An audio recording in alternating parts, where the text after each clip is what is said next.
Hello. First time here? Welcome. If you're back for more, it's great to have you. Where are you watching from and what time is it? Drop a comment below. Now sit back and relax.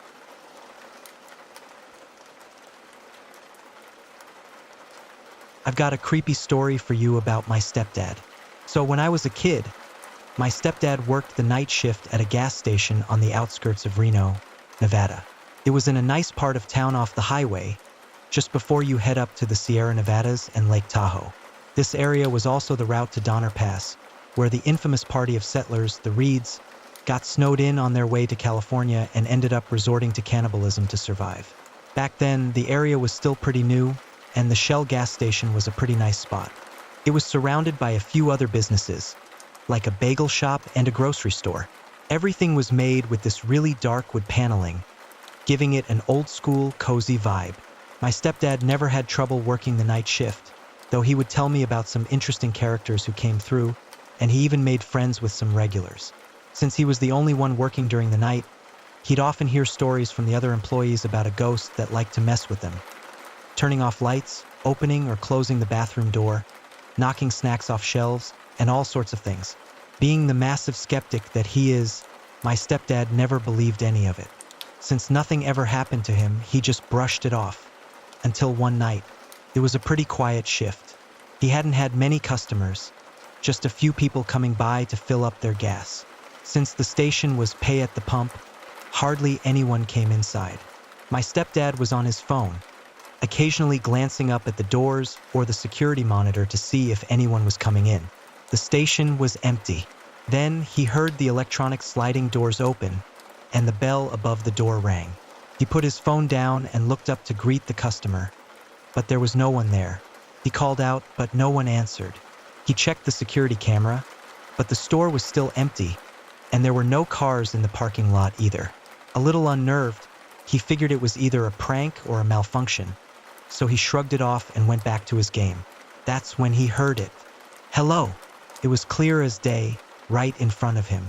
He snapped his head up, expecting to see the customer he hadn't noticed before. But again, there was no one. Now, he was really freaked out, but he convinced himself that he was just imagining it or that the sound had come from his phone or the radio. But then, the screaming started. He said the screams came out of nowhere, and they were so loud and chilling that he jumped and dropped his phone. My stepdad is a big guy, about 6 feet 2 inches and a little hefty, and he doesn't usually get scared by much. But the sound of that scream terrified him so much that he couldn't think straight. He ran out from behind the counter and checked the aisles, but there was no one there. He checked the bathrooms and maintenance closet, and no one was in there. But the screams were still going, and they were still deafeningly loud. So he thinks maybe there's a woman outside who might be hurt or being attacked. He runs outside to where he thinks the screaming woman is. Nobody there. The lot is empty. There are no people, no cars, nothing. He checks around the back of the store and does a loop, but he can't find the source of the screaming. And just as suddenly as the screaming had started, it stopped. He goes back inside and checks the security tapes to see if he's missing anything. But other than him running inside and outside of the store like an idiot, he doesn't see anything else, and he's unsure of what to think. The next day, he's leaving work and his coworker takes over. He tells them about what happened, brushing it off as just some weird prank by some little punk. But the coworker's response was very different. And even though my stepdad doesn't believe in any sort of paranormal activity, the words still stick with him all these years later. Oh, so you heard her too?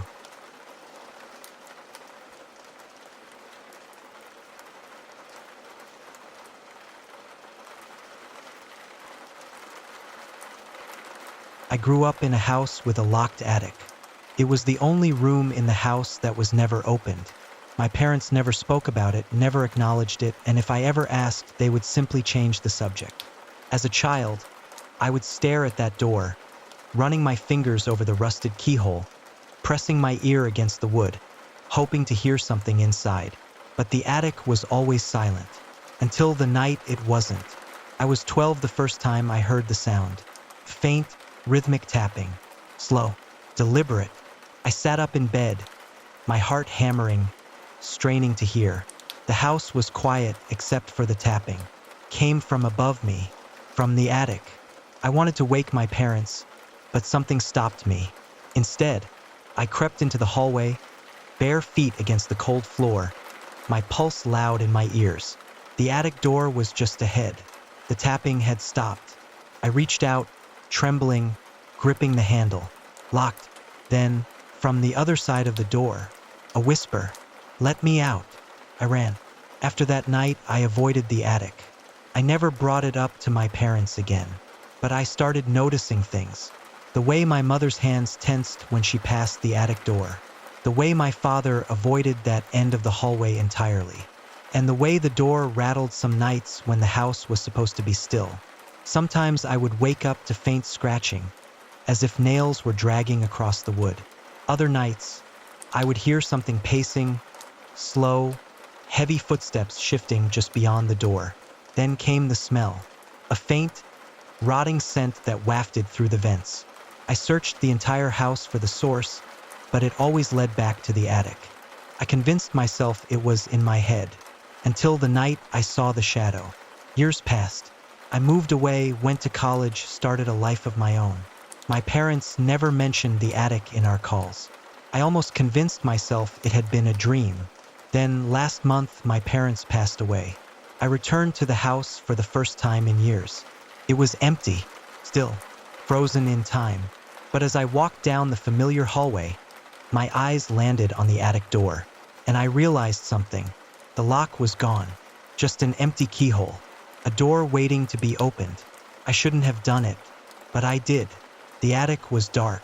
The air was thick, stale, suffocating. And in the center of the room, beneath a dust-covered sheet, was a chair. I stepped closer, my breath caught in my throat. Something was sitting in it. The sheet shifted, just slightly, as if something had exhaled beneath it. I turned to run. The attic door slammed shut behind me.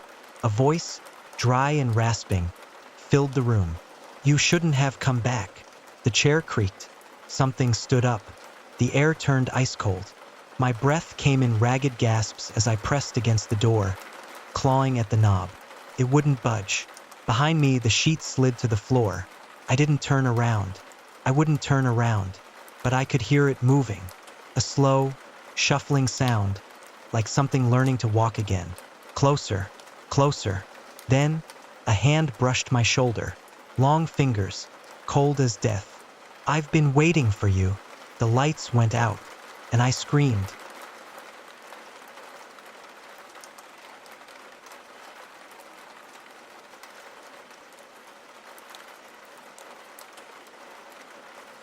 I had lived in the house for 6 months before I found it. A hidden door, tucked away behind an old bookcase in the attic. The hinges were rusted, the wood warped with age. It shouldn't have opened, but it did. Behind it was a room, a single, windowless space with wooden floors and walls stripped bare. But the strangest part wasn't the emptiness. It was the mirror. A large, floor-length mirror stood against the farthest wall. The glass was dark, almost too reflective, like the surface of a still lake at midnight. Something about it made my stomach twist. The room was cold, unnaturally so. I should have left right then, but instead I stepped inside. The first night after I found the mirror, I couldn't shake the feeling that something had changed in the house. The air felt heavier. The walls seemed closer. At exactly 3:12 a.m., I woke up without knowing why. The room was silent, but I felt watched. Then I heard it, a faint scraping sound, coming from above, from the attic. I told myself it was an old house. Houses settle, creak, shift, but deep down I knew better. The second night, the dreams started. I was standing in the mirror room, facing the glass. My reflection was there, but it wasn't me. It moved wrong, too slow, too deliberate. Its smile came a second too late, its eyes too wide, too knowing. Then it raised a hand and knocked. I woke up gasping, drenched in sweat. From the attic, I heard something knock back. The third night, the mirror wasn't empty anymore. I hadn't gone back to the attic, hadn't dared. But something had changed. My reflection felt different. It was watching me, even when I wasn't looking at it. At 3:12 a.m., I woke up to the sound of the attic door creaking open on its own. I lay frozen in bed, my pulse hammering in my ears. Footsteps, slow and deliberate, crept down the hallway, stopping outside my bedroom door. Then, a whisper, "Let me out." I shut my eyes, covered my ears, forced myself not to move, not to breathe. The handle rattled, then silence. I didn't sleep for the rest of the night. By morning, I had made up my mind. I grabbed a hammer, marched up to the attic, and stood before the mirror. My reflection was smiling before I even raised my hand. I swung the hammer. The glass didn't break. Instead, the mirror rippled, like water. Then something reached out. A hand, pale, impossibly thin, fingers stretching unnaturally long, emerged from the glass. It twitched, convulsing as it groped at the air. A second hand followed, gripping the edges of the mirror as something began to pull itself through. A face appeared. It was mine, but the eyes were black voids, the mouth too wide, splitting open as if it had never learned to smile correctly. It tilted its head, studying me, and then it laughed. The sound was wrong, echoing, reverberating like it came from inside my skull. I stumbled backward, nearly dropping the hammer. The thing in the mirror kept coming, its movements jerky, its fingers clawing at the floor. "Don't leave," it whispered. "Stay with me." I ran. I left everything behind. I don't know who or what lives in that house now, but sometimes when I pass a mirror, I see it. A reflection that doesn't quite match mine. Smiling, waiting, and the whispers haven't stopped.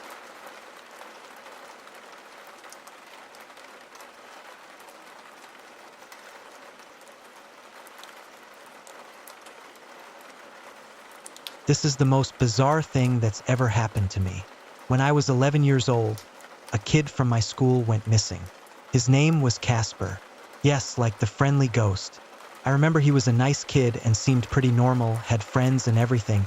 We had a few conversations at school during recess, but we weren't exactly close. So one day I heard he was missing. The news spread fast, buzzing around the playground and in the classrooms. There were so many rumors. His parents killed him, he was kidnapped, he ran away. You name it, it was pretty alarming. All the teachers were running around, making sure all the gates at school were locked properly. So here's the weird part.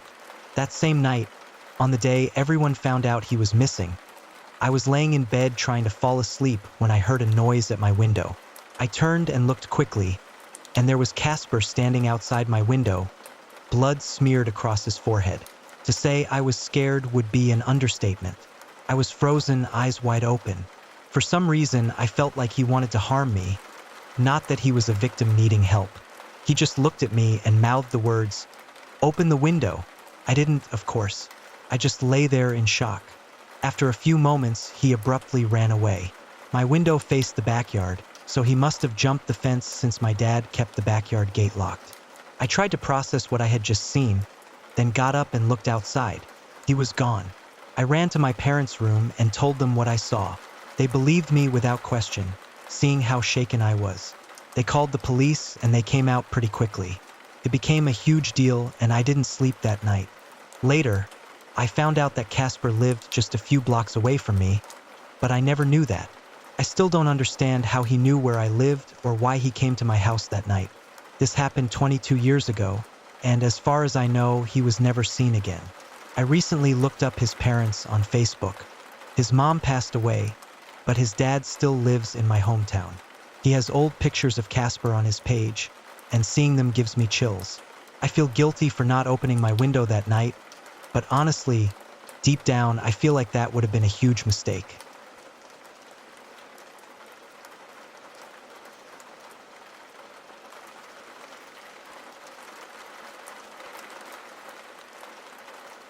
I may not be an expert, but I believe there's more to this world than what we mere humans can comprehend. I've always had a finely tuned sense for those unexplainable things, moments where I feel something I can't quite explain rationally. Later in life, I was told by a Wiccan witch that I might have what could be called a weak psychic or supernatural energy. Nothing too impressive, just enough to sense entities, even if I can't see them. like the ghost in my grandparents' guest room or the malicious entity haunting the stairs in the basement garage. This same sixth sense was something my mom noticed when my younger brother was born. It was stronger than her own maternal instincts, to the point where I understood when my brother needed something before even he knew and could make a sound. I'd even wake up minutes before him in the middle of the night without fail. But I think there's more to it than just that, and this incident makes me believe that. My family had recently moved to British Columbia, Canada that winter. I was 10 at the time. We weren't out in the boonies, but we had moved to an older trailer near a well-known hiking trail and a small Christmas tree farm. Right away, there was something off about the area, something my parents waved off as new home anxiety or simply not being used to the place. I did my best to ignore it, but within 2 weeks of moving in, strange things started happening. First, there was the unsettling aura I just couldn't shake. Sleepless nights where I felt like someone was watching me through my window. Strange shadows, one moment there, gone the next. I also started hearing voices, softly whispering my name, but only when I was alone, and only near the window in my room. And whenever these incidents happened, I'd soon feel something brushing against my shins and ankles, something that lessened the uncomfortable feeling, at least for a while.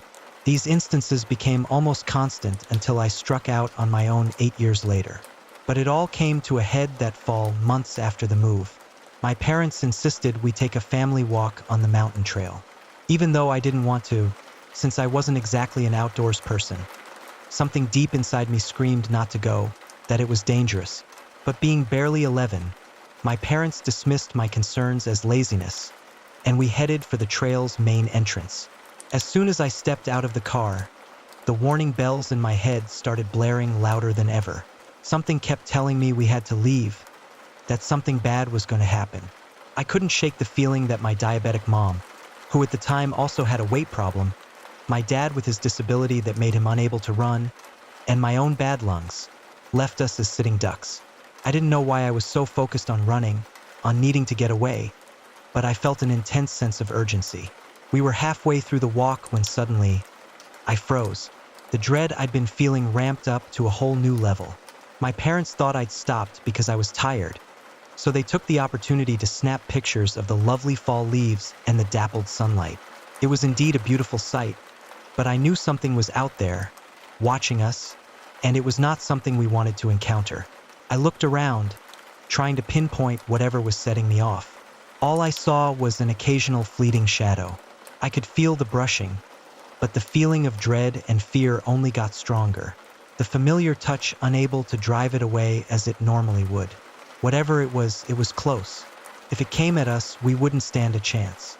My parents still hadn't noticed something was wrong, and I felt my voice catch in my throat, not out of fear, but as if something wasn't letting me speak. I heard the leaves rustle. It was close, so close. I glanced where the noise was coming from and saw a shadow for a split second before it vanished behind a tree. And as it vanished, something changed. Hot. It felt like a volcano had erupted in my chest. Not like the slow, gentle ooze like one might see in Hawaii, but explosive, angry, spewing burning clouds of toxic gas and ash, spraying molten rock and fire. I was still afraid, but I wasn't frozen. I was angry, eyes locked on the area I had seen the shadow. I was no stranger to anger. I am aggressive and always have been. But this rage was entirely new. The feeling against my legs stopped, but the fire was burning hotter. And the dangerous thing hiding just outside my field of view, I felt it lock up in fear all its own. I felt like my body was controlled by something else. Still me, but different. I convinced my parents to pick up the pace, practically speed walking to the rest of the loop, not daring to let the fire sparked in my chest die out until we were safely back at the car. The strange presence lingered much further off, but still watching, still malicious, but almost curious now. We left the trail and never went back. A few weeks later, my mom found out she would be having my brother. As time passed, the whole incident kept nagging at my mind, and I found myself doing research from time to time to try and piece whatever happened together. And while I may never fully understand, I think I finally have part of an answer. I think I was protecting my brother. As I stated earlier, I have always had an unexplainable connection to him, despite being so much older and a terrifyingly vicious protective streak over him. When this happened, my mom would have been a month or so into her pregnancy. I think that whatever is in me that allows me to feel these presences so clearly, that was so immediately focused on not me getting away, but my mom and dad, with myself as the afterthought, knew he was there long before anyone else did. The phantom touches? As ridiculous as I feel saying it, I believe it was a guardian angel of sorts, or more accurately my protective than long-dead childhood cat keeping up his station even in death. The brushing feeling was identical to the feel of a cat weaving around your legs and only stopped entirely when I moved out and got my own kitten, who just as suddenly and uncharacteristically adopted the same guarding behavior. What that fire is, I may never know, but I know for a fact it is what kept that thing away. What was that thing? I don't know. I believe it had been hunting me and continued to hunt me since we moved to that town and until I moved away. The voices, the feeling of being watched, the fear of fire. While I know the creatures will stalk their desired prey for a long time, that thing always comes back whenever I visit my family. Regardless of what it is fixated on me. It seems I am safe so long as I have this fire, at least from it. But I wonder why after so many years it still follows me whenever I enter what must be its territory. Remembering that feeling of malice, I pray I never have to find out.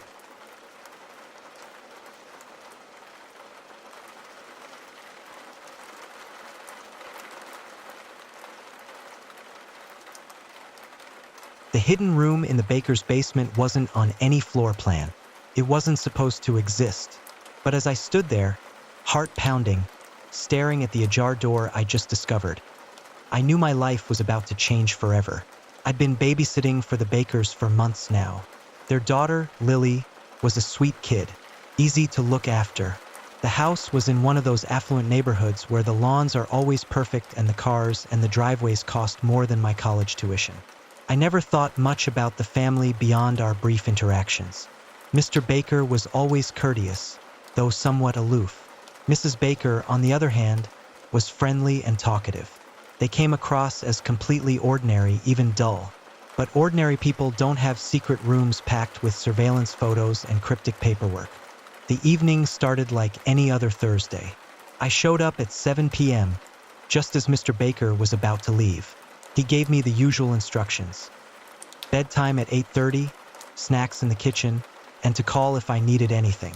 I nodded, already thinking about the history paper I'd get to work on after Lily was in bed. The night went as expected.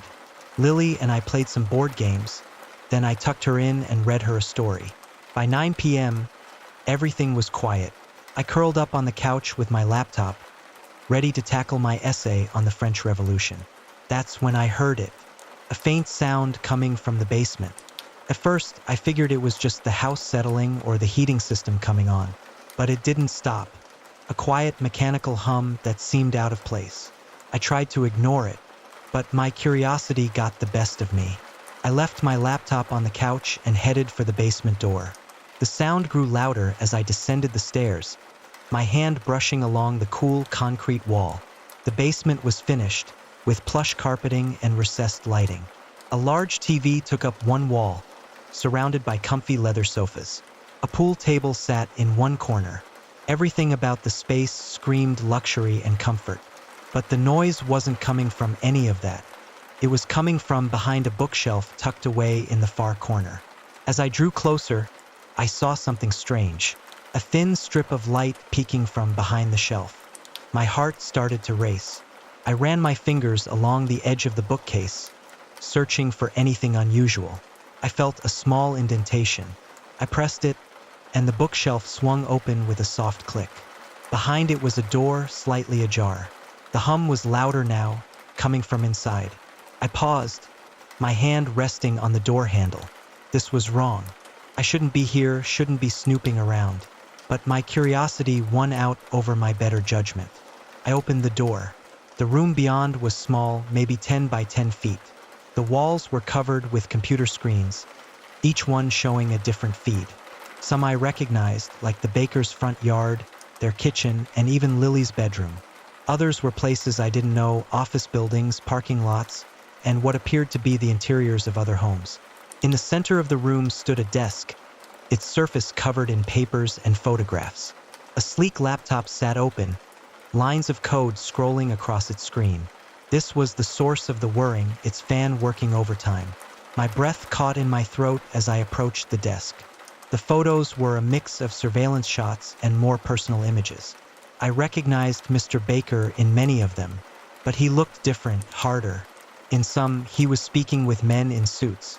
In others, he was handling what looked like large sums of cash. The documents were even more disturbing. Financial records, transcripts of phone conversations, detailed schedules of people's daily routines. None of it made sense, but the pit in my stomach told me it was nothing good. I picked up one of the photos, my hands shaking. It showed Mr. Baker shaking hands with a man whose face I'd seen on the news. A businessman who'd been arrested last year for fraud and money laundering. The sound of a car door slamming made me jump. I dropped the photo, my heart leaping into my throat. Footsteps on the front porch. Keys jingling in the lock. They were home early. Panic surged through me. I had to get out of here, had to pretend I'd never seen any of this. I rushed out of the hidden room, pulling the door shut behind me. The bookshelf swung back into place with a soft thud. I raced up the stairs, taking them two at a time. I could hear voices now, Mr. and Mrs. Baker in the foyer. I burst into the living room, diving for the couch where I'd left my laptop. The front door opened just as I settled into position, my computer on my lap, trying to look as if I'd been there all along. My heart was pounding so hard I was sure they'd hear it. "Oh, hello there." Mrs. Baker's voice rang out, cheerful as ever. "How was Lily?" I looked up, forcing a smile. "She was great," I said, proud of how steady my voice sounded. "Went to bed without any fuss." Mr. Baker nodded, hanging up his coat. His eyes met mine, and for a moment, I thought I saw something there. A flicker of suspicion, perhaps, but it was gone so quickly I might have imagined it. "Thanks for staying late," he said. "We got caught up at the charity event." I nodded, gathering my things. Every movement felt exaggerated, as if my body was screaming out my guilt. "No problem at all. I managed. I got some studying done." As I made my way to the door, Mrs. Baker handed me my payment, a crisp $100 bill. "See you next week," she asked. I hesitated for a fraction of a second. Could I come back here knowing what I knew? But refusing would look suspicious. "Of course," I said, plastering on another smile. "Have a good night." The cool night air hit me as I stepped outside, and I gulped it down gratefully. My car was parked at the curb, and I forced myself to walk to it at a normal pace. "Don't run," I told myself. "Act natural." Once inside, I locked the doors and sat there, hands gripping the steering wheel. My mind was racing, trying to process what I'd seen. Who were the Bakers, really? What was Mr. Baker involved in? I started the engine, desperate to put distance between myself and that house. As I pulled away from the curb, I glanced in my rear-view mirror. Mr. Baker stood in the doorway watching me leave. The porch light cast shadows across his face, making him look sinister and unfamiliar. I drove home on autopilot, my thoughts a chaotic world. What was I supposed to do with this information? Go to the police. But with what evidence? I had nothing but my word, and who would believe a college student babysitter over a respected businessman? When I got home, I double-checked all the locks on my apartment door. I knew I was being paranoid, but I couldn't shake the feeling of being watched. I sat on my bed, hugging my knees to my chest, and tried to think rationally. Maybe there was an innocent explanation. Maybe Mr. Baker was some kind of private investigator, and this was all for a case. But deep down, I knew that wasn't true. The cash, the shady meetings, the extensive surveillance, it all pointed to something illegal. I barely slept that night, tossing and turning as my mind conjured up increasingly terrifying scenarios. By the time morning came, I had made up my mind. I couldn't go back to that house. I would call Mrs. Baker, come up with some excuse about my class schedule changing. It wasn't the perfect solution, but it was better than returning to what now felt like a trap. Just as I reached for my phone, it buzzed with an incoming text. My blood turned to ice as I read the message from an unknown number. Asterisk, enjoyed your little exploration last night. Let's talk. Come to the house at 2 p.m. Come alone. or things will get unpleasant for you and your family. Asterisk. I dropped the phone, my hands trembling. They knew. Somehow they knew I had been in that room. Had there been a hidden camera I missed? Or had I left some sign of my presence? For a moment, I considered running, grabbing a bag, and driving until I couldn't go any further. But the threat was too real. Your family, the message had said. They knew who I was, who my loved ones were. I glanced at the clock, 10 a.m. For hours. For hours until I had to face whatever awaited me at the baker's house. For hours to figure out how to survive this nightmare. Sitting there, my mind spinning with every possible scenario, one thing became painfully clear. My life as I knew it was over. Whatever happened at 2 p.m., I was about to step into a world of secrets and danger I never asked for. That sunny Thursday evening, when I had walked into the baker's house, blissfully unaware of what lay ahead, felt like it happened in another lifetime. Now I was caught in a nightmare of my own making, and there was no clear way out. I looked out the window at the peaceful street below, watching my neighbors go about their lives. I envied them how lucky they were in their ignorance, because I knew in just 4 hours I would be facing the fallout from uncovering a truth that was never meant to be discovered. And I had no idea if I would make it out alive.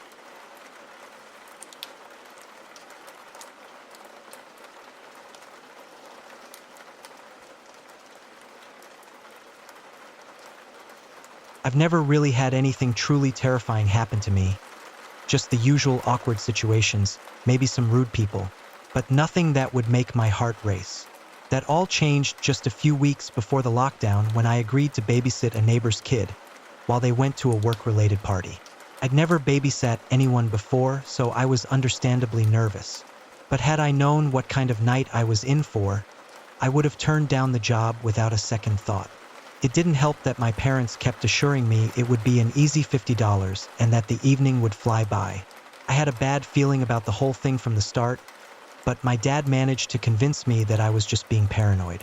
Now, I really wish I had trusted my instincts and stayed home. So, I headed over to their house around 7 p.m., introduced myself to the parents and the kid, and went over a few basic rules with them. At first, everything seemed fine, and I thought my dad was right. Maybe I was overthinking things.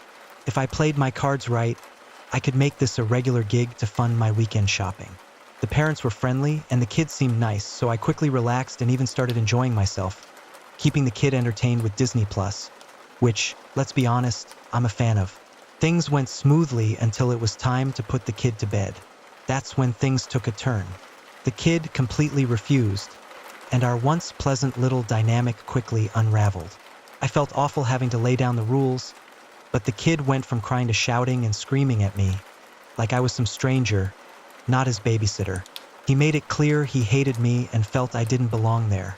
It stung, honestly, and I began to question if I was cut out for this kind of responsibility. Being a parent or a guardian means having to be tough sometimes, even if it feels wrong. And if any of you are thinking about getting into babysitting for some easy cash, take it from me. It's not as simple as it seems. I've done much easier things for money without feeling guilty for raising my voice at a kid. Eventually, the tantrums seemed to wear him out. Although he was still upset with me, he went to his room, changed into his pajamas, and climbed into bed. He asked me to read him a story, and since he'd finally listened, I agreed. Once he fell asleep, his breathing slowing, I quietly left the room and headed downstairs, leaving him to rest. About an hour later, I was sitting on the couch, texting a friend about how much harder babysitting was than I had anticipated. I was eating some leftover chicken pot pie my mom had sent with me and catching up on The Mandalorian when the family's house phone rang. Thinking it was the parents checking in, I picked it up, greeting the caller with as much cheer as I could muster. But no one responded. I said hello a few more times, thinking it was a wrong number or a bad connection, and then hung up, returning to my meal. No sooner am I sat down again. The phone rings again. I was kind of expecting it, I suppose. Maybe the parents had gone through a tunnel or something. I don't know.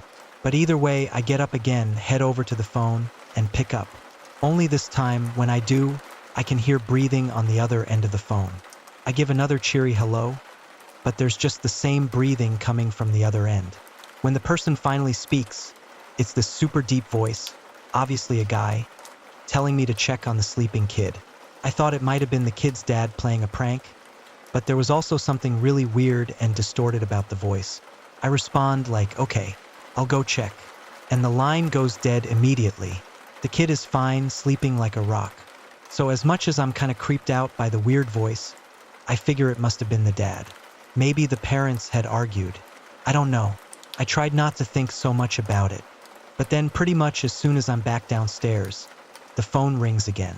No caller ID. No nothing. So I answer, unable to prevent this fear from entering my voice. Big mistake. Whoever is calling senses this and starts to giggle down the phone line in that same weirdly distorted voice. What they said next made my blood turn to ice. Gonna snatch him up.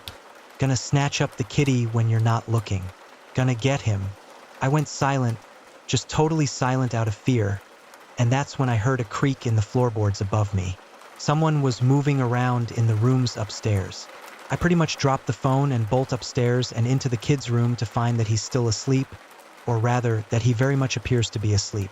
But that same deep, slow breathing isn't there.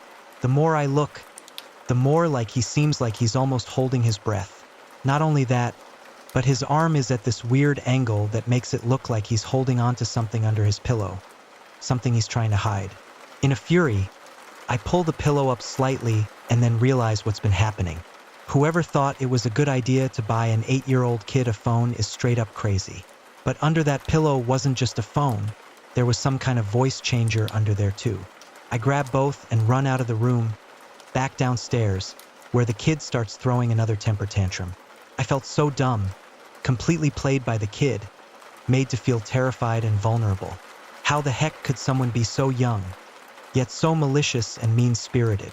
The parents arrived back shortly afterward, and I didn't mention a word of what happened until they had paid me in full. Then I read them the riot act. I was never going to babysit for them, and they were completely irresponsible letting their kid have things like a phone, let alone an actual voice changer. Turns out the creepy little gadget was their older college-aged kids, and that the little guy was fascinated with it and wouldn't give it back to him. But I didn't care. I wasn't about to put myself out there like that ever again.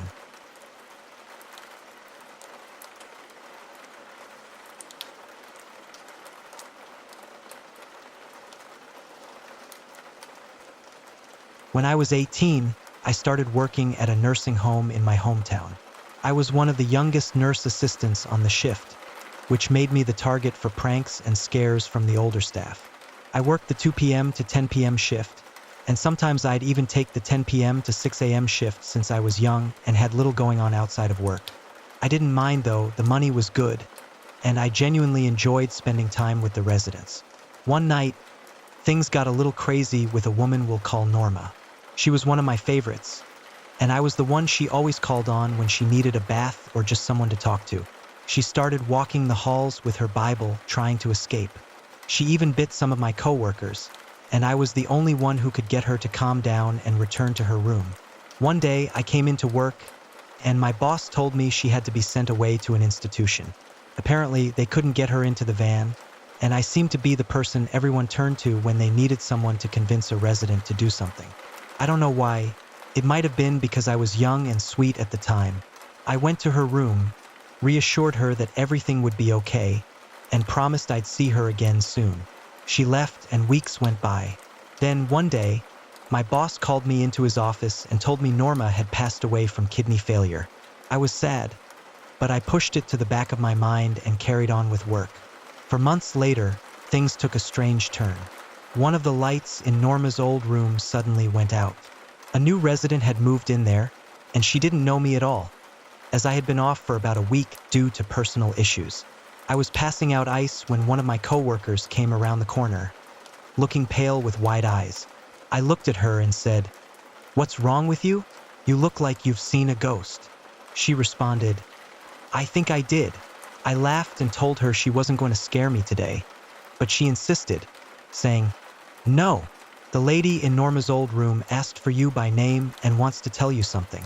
I thought she was joking, but she said, "No, I'll go with you, but you have to go." so I went expecting some prank. When I entered the room, I greeted the new resident. "Yes, Mrs. Anna. What can I help you with?" She said. "I was talking to a lady named Norma, and she wanted me to tell you something." I looked at my coworker, who was standing in complete horror, not smiling at all. The resident continued, "Norma wanted me to tell you she's back and she misses you. She used to live in this room and that was her chair. She just wanted to see you again." When I went to the restroom and came back, the woman was gone. I stared at my coworker, confused and a little freaked out, and she asked, "What's wrong?" "I thought you'd be happy to see her again." I said, "I'll be right back," and quickly closed the door. I turned to my coworker and said, "You're not funny." She looked at me, wide-eyed, and said, "I didn't do this." She was the type to admit it if she was playing a trick on me, so I knew something wasn't right. I never told the lady that Norma had passed away a few months ago. What I learned later was that, while I was on my week off, the new lady had started asking to speak to me by name, something that freaked me out even more since I'd never met her before. I avoided that room as much as I could and even had her shower schedule changed so I wouldn't have to deal with it when I worked evenings.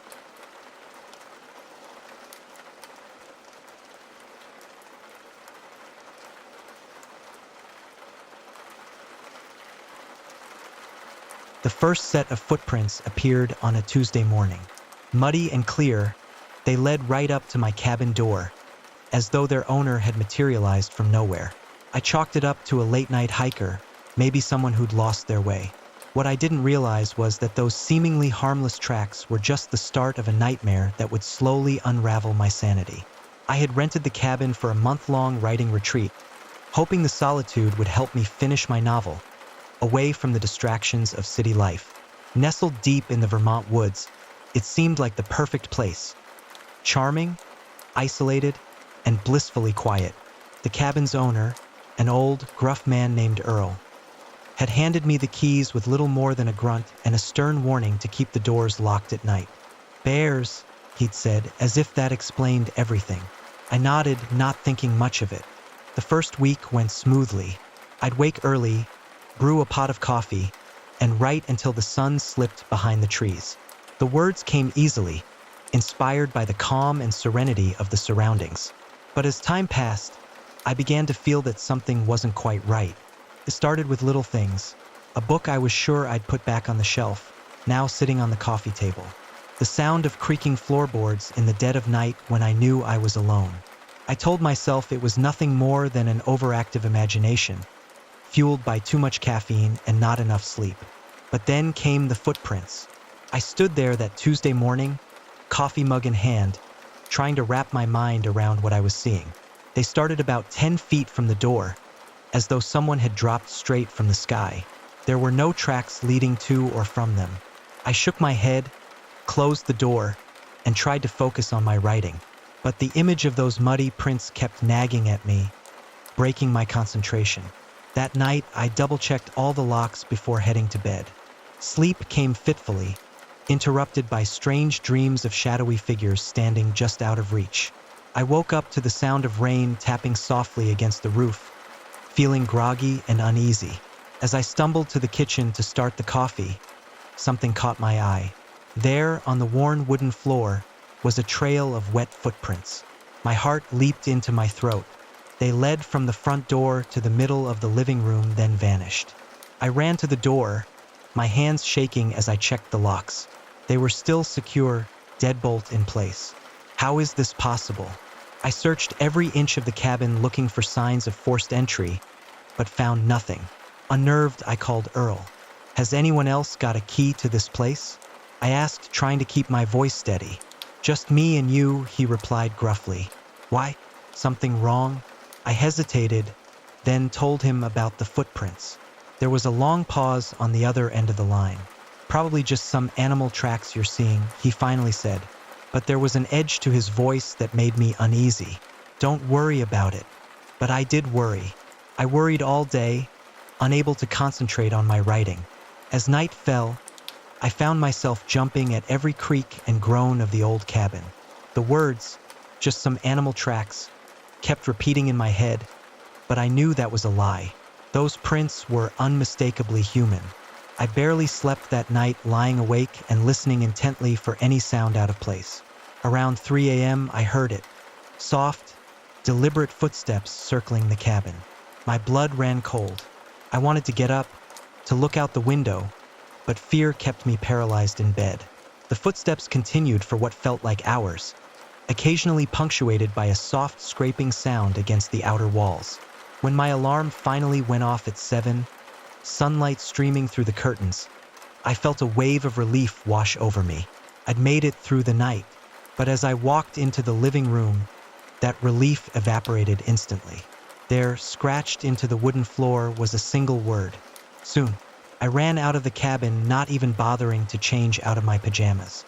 I needed to get to town to talk to Earl face to face. This was beyond animal tracks or overactive imagination. Something was terribly wrong. Earl's shop was at the edge of town, a rundown general store that had seen better days. The bell jingled as I burst in, startling the old man behind the counter. "Whoa there," Earl said, eyeing my disheveled appearance. "What's got you in such a state?" Words tumbled out of me in a rush. The footprints, the noises, the scratched message. Earl's face grew more grave with each detail. When I finished, he sighed heavily. "I was hoping it wouldn't come to this," he muttered, more to himself than to me. "Thought maybe it had moved on." "What had moved on?" I demanded. "What's going on, Earl?" He looked at me for a long moment, then gestured for me to follow him into the back room. He poured 2 glasses of whiskey, handed me one, and settled into a worn armchair. "That cabin," he began, his voice low. "It ain't just a cabin. As well, it's got a history." He told me a story that chilled me to the bone. Decades ago, a man had lived in that cabin, a recluse, odd but harmless, until the day they found the bodies. 3 hikers brutally murdered. The man vanished, never to be seen again. "Some say he died out there in the woods," Earl continued. "Others say, well, they say he's still out there waiting." I downed my whiskey in one gulp, my mind reeling. "Why didn't you tell me this before?" I asked, anger rising in my voice. Earl shrugged. "Didn't think you'd believe me, and it's been quiet for years now. Thought maybe it was over." I left Earl's shop in a daze, unsure of what to do. Part of me wanted to pack up and leave immediately, but another part, the writer in me perhaps, was morbidly curious. What if this was real? What if I could uncover the truth? I returned to the cabin, my senses on high alert. The scratched message was still there, mocking me. I spent the day researching the murders, finding old newspaper articles that corroborated Earl's story. As night fell, I found myself both dreading and anticipating what might come. I didn't have to wait long. Just after midnight, the footsteps started again. This time, instead of hiding, I crept to the window. What I saw nearly stopped my heart. A figure stood at the edge of the clearing, barely visible in the moonlight, tall and gaunt with clothes hanging in tatters.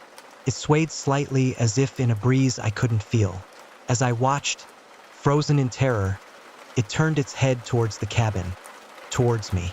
I stumbled back from the window, my breath coming in ragged gasps. This couldn't be real. It had to be a nightmare, a hallucination, anything but reality. A soft scratching at the door jolted me back to my senses. I looked around wildly for a weapon, finally grabbing a heavy table lamp. The scratching continued, growing more insistent. Then silence. I stood there, lamp raised, for what felt like hours. Slowly, I approached the door. My hand shook as I reached for the knob. I don't know what compelled me to open it. Morbid curiosity? A desire to prove to myself that this was all in my head?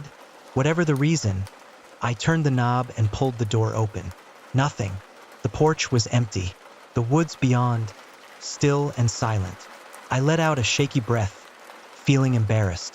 Maybe Earl's warning had gotten to me more than I realized. And then I saw it. A fresh message, scratched into the wooden floor of the porch. "Welcome home." I didn't waste a second packing, didn't even bother to call Earl. I just ran straight for my car, fumbling with the keys, tires screeching as I tore out of the driveway. In the rearview mirror, I caught a glimpse of a figure stepping out from the tree line, watching me drive away. I didn't stop until I was back in the safety of my city apartment, driving through the night without rest. I tried to tell myself it had all been a nightmare, a product of too much isolation and a racing mind. But deep down, I knew the truth. Something had been out there in those woods. Something that had been waiting. How long, I couldn't say. And as I sat in my apartment, jumping at every creak and whisper, I couldn't shake the feeling that it wasn't over. That somehow, someday, it would find me again. After all, it had said welcome home, and home, as they say, is where the heart is, even if that heart has long since stopped beating.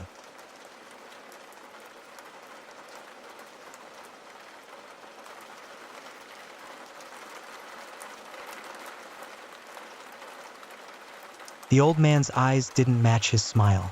That should have been my first clue. But when you're lost in the woods, cold and starving, even the strangest shelter can feel like a godsend. It wasn't until I was inside, with the door locked behind me, that I realized sometimes being lost is far safer than being found. I hadn't planned on straying off the trail. The day had started perfectly. The crisp autumn air, the crunch of leaves underfoot, and a well-marked path through some of the most beautiful forests I'd ever encountered. I'm an experienced hiker, not the type to make rookie mistakes, but somewhere between admiring a particularly stunning vista and trying to snap the perfect photo for Instagram, I lost the trail. At first, I wasn't too concerned. I had my phone's GPS, a compass, and enough supplies for a short day hike. But as the hours passed and the sun dipped lower behind the mountains, a growing sense of unease settled in my stomach. My phone's battery was running low, and the terrain all looked the same. Endless trees and rocky outcrops, offering no hint of which way I should go. Just as panic was starting to creep in, I saw it. A thin wisp of smoke rising above the treetops in the distance. Where there's smoke, there's fire. And where there's fire, there are people. I quickened my pace, pushing through the brush toward what I hoped would be my salvation. The cabin appeared out of nowhere, as if it had sprouted from the forest itself. It was small, weathered, its wooden walls gray with age. Smoke lazily drifted from a stone chimney, and a warm glow spilled from the windows. A sense of relief flooded me. I rushed to the door and knocked, perhaps more urgently than I should have. The door creaked open, and there he stood. An old man, probably in his 70s, with a scraggly white beard and eyes so deep-set they seemed to see right through me. He smiled, but there was something off about it, like he was trying to mimic an expression he didn't fully understand. "Well, hello there," he said, his voice gravelly but not unkind. "You look a mite lost," he added. I explained my situation, trying to keep my desperation in check. The old man, Jack, he called himself, listened patiently, nodding along. When I finished, he stepped back from the door. "Can't leave you out here in the cold. Now can I? Come on in and warm yourself by the fire." I hesitated for a split second. Something in the back of my mind whispered a warning, but the allure of warmth and safety quickly silenced it. I stepped inside. The cabin was cozy, if a little cluttered. Every surface seemed piled with odds and ends. Old books, odd tools, jars filled with unidentifiable contents. A fire crackled in a stone hearth, casting flickering shadows on the walls. Jack busied himself in a small kitchen nook, placing a kettle on the wood-burning stove. "Nothing like a hot cup of tea to chase away the chill," he said, his back to me. "Make yourself comfortable." I sank into an old armchair, feeling the day's exertions catching up with me. The warmth of the fire and the sense of safety began to lull me into a state of relaxation. Jack returned with 2 steaming mugs, handing one to me before settling into a chair opposite. "So," he said, fixing me with those unsettling eyes, "what brings you to these parts? Not many folks come up this way anymore." I explained about my hike, how I'd gotten turned around. As I talked, I noticed Jack nodding along, but his eyes kept darting to the windows as if expecting someone or something to appear. "Yep, these woods can be tricky," he said when I finished. "Been up here for, must be 30 years now. Seen all sorts come and go."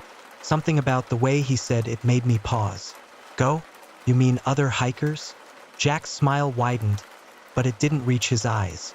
"Oh, all sorts. Hikers, campers, folks just passing through.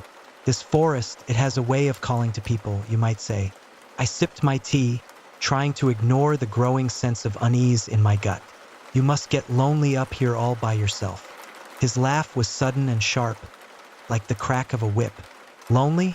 No, no, I'm never alone up here.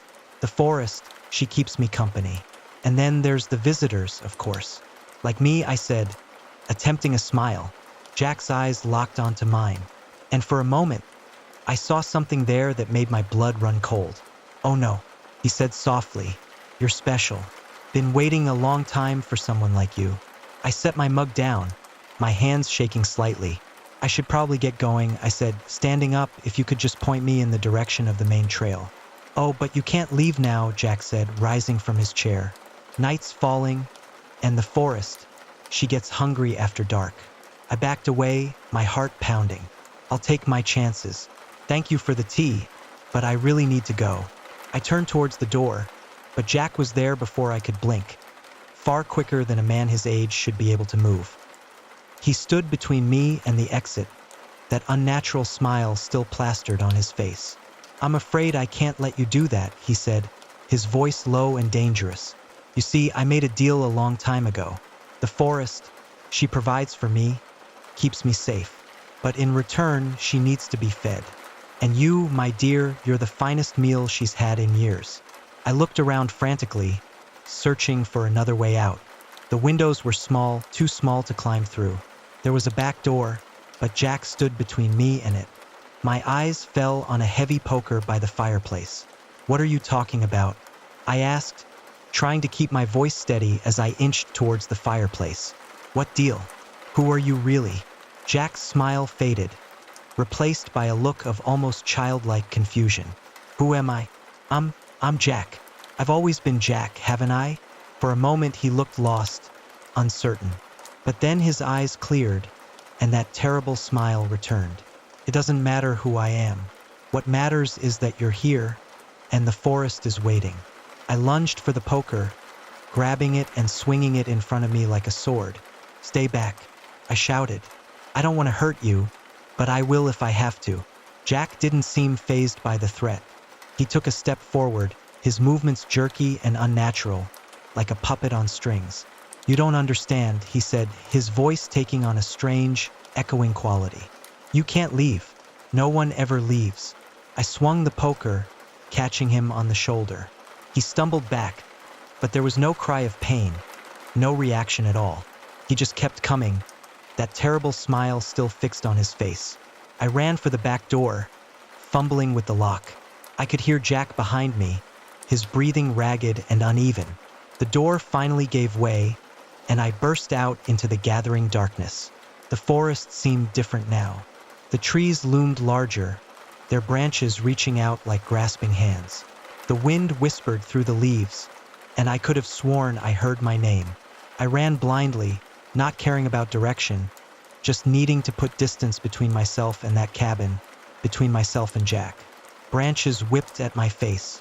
Roots seemed to reach up to trip me, but I kept going. I don't know how long I ran. Could have been minutes or it could have been hours. The forest blurred around me, the trees and shadows distorting in the dim light. More than once, I thought I saw figures moving just beyond my line of sight, always lingering at the edge of my vision. Eventually, my legs gave out, and I collapsed to the ground, gasping for breath. As I lay there, trying to steady myself, I heard it. Footsteps. Slow, deliberate footsteps crunching through the leaves. I looked up, and there was Jack, standing just a few feet away. But he was different now. His skin seemed to ripple and shift, blending into the darkness around him. His eyes glowed faintly, the only source of light in the surrounding shadows. You can't run from the forest, he said, his voice no longer his own. It was deeper, older, filled with the rustle of leaves and the creaking of ancient trees. She's in your blood now. She's tasted you, and she won't let you go. I tried to scramble to my feet, desperate to run, but my body wouldn't obey. The ground seemed to shift beneath me, roots snaking up around my ankles, holding me in place. Jack, whatever he had become, reached out a hand, "Don't fight it," he said softly. "Become part of the forest, like I did all those years ago. It's not so bad once you get used to it." As his hand touched my shoulder, I felt a strange, foreign sensation, like sap flowing through my veins. The forest around me came alive. Every tree, every leaf pulsed with a hungry, ancient energy. I wanted to scream, to fight, to break free. But as the forests seeped into me, I found I no longer wanted to. Why had I ever been afraid? This was where I belonged. This was home. The last thing I remember is Jack's smile. It was no longer unnatural but warm and inviting. A smile I now understood.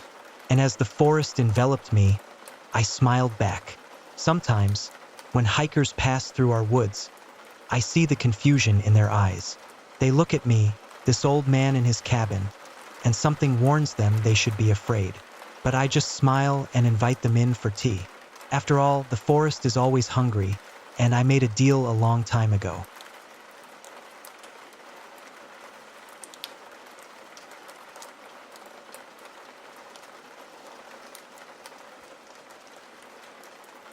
I deliver for my local Papa John's, which works well with my college schedule.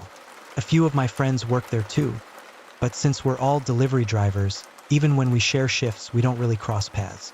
This particular night happened last December when I was picking up some extra shifts before Christmas. The snow was falling heavily, slowing down deliveries and increasing the number of orders coming in. I'm not usually stressed about work, though working nonstop for hours on end definitely isn't my favorite. By 9:30, I picked up my next 2 deliveries and got in the car to input the addresses. Both houses were only 5 minutes apart, but they were far from the shop, around 15 minutes away, which in this weather turned into more like 25 minutes. The first leg of the drive was pretty standard, but soon enough, I found myself heading into the less traveled part of town. This area had older houses and many of the shops had shut down. It was one of those neighborhoods where you only find people who actually live there, mostly because it was so outdated and not up to modern standards. After about 20 minutes, I reached one of the neighborhoods and drove down a road towards the first address. It was a very quiet street with no cars parked and houses that looked abandoned. When I got to the first house, I parked on the road and walked up to the front door. An elderly man answered, paid for the pizza, and I returned to the car to set the directions for the next delivery. It was still in the same neighborhood, but the further I went, the more isolated the area became, with fewer houses and greater distances between them. By the time I reached the address, I was surrounded only by trees, and there were no other houses in sight. I parked on the street again, got out, and walked to the front door. After knocking, I waited on the porch, the cold and snow soaking into my clothes. Finally, after about a minute, the door opened. A woman in her mid-40s stood there, looking like she had just woken up. Her hair was messy, and her eyes were tired and emotionless. "I have your order here, 2 pizzas," I said, handing her the boxes and providing the total. She took them and set them on a nearby table before asking me to wait while she got the cash. Another minute passed before she opened the door again, slowly sifting through the money, counting it carefully. Something felt off about her. It was hard to put my finger on it, but everything she did felt strange. As if the cash counting wasn't awkward enough, she suddenly struck up a casual conversation. Normal small talk like how my day was going. I responded politely, but it felt bizarre, almost like she was stalling. At some point while she was talking, I looked back at my car just to distance myself from the uncomfortable situation for a moment, but I was quick to see a man standing right next to it. He was looking in the windows and doing something to the door. But when I looked back at the woman, her face had shifted into anger. I figured it all out too late, though, as she reached out and grabbed me, then started yelling to the man by my car. He turned around and started sprinting towards us as the woman tried to pull me into the house. I pushed her away and broke free. Then my instincts took hold of me and I sprinted into the trees. I could hear the man's heavy footsteps crunching in the snow behind me all the way through the forest, until finally, they started to fade away. After 2 minutes of sprinting, I stopped to catch my breath. Luckily, the moon was lighting up the forest enough for me to navigate through it and back to one of the streets in the neighborhood. I called 911 once I got service, and after 10 minutes of waiting in the cold, an officer arrived. Another patrol car went to the house, finding the man outside in the act of trying to break into my car. To keep things from dragging on, basically the motive was likely due to the couple running out of money and resorting to robbing my vehicle. The whole distraction was so that the man could rob my car without me ever knowing. But since I saw what he was doing, it's not really clear what they would have done. Maybe they would have just let me go, but it's obvious I would have reported them, so I don't think it's likely they would have. I'm just thankful for getting away unharmed and for being the first victim. They tried it on before getting arrested and never having the chance to do anything to anyone else.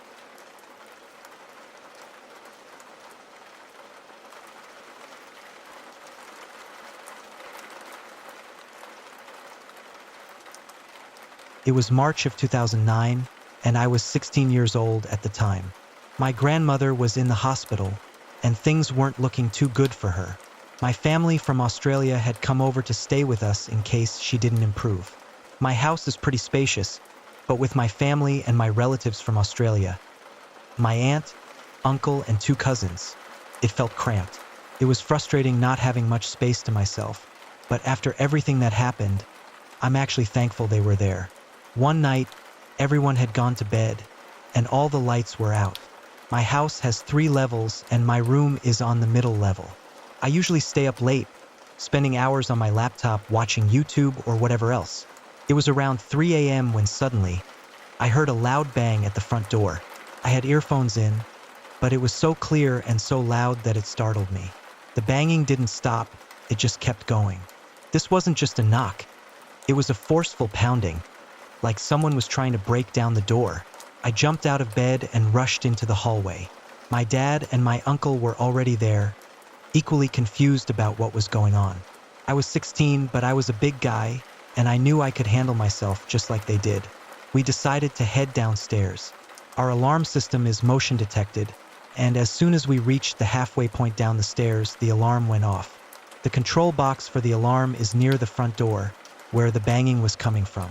My dad rushed over, deactivated the alarm, and shouted through the door, demanding to know who was there. With that, a car pulled into the driveway, its headlights blasting straight at the door. The door had small glass panels, but the design was such that you couldn't see clearly through them, and there was no peephole. The car's headlights made it impossible to see anything at all. Then we heard 2 men shouting something to each other, though it was too muffled to make out. I ran into the kitchen to grab a knife, and my dad and uncle stayed by the front door, ready in case someone tried to get in. I decided to check the back garden just to make sure no one was there. I was already expecting to see someone, so I steeled myself. When I pulled the blinds back and saw 2 men running from left to right across the garden, behind the conservatory and out of sight, my heart dropped. I grabbed the knife and rushed out, telling my dad what I had seen. That's when we noticed the car's lights flashing on and off, and then we saw the dark outline of a tall man standing right up against the door. He started kicking and pounding on the door again, and I honestly thought the door frame was going to collapse. It was that loud. My dad shouted that the police were on their way and that they should leave now before they get caught.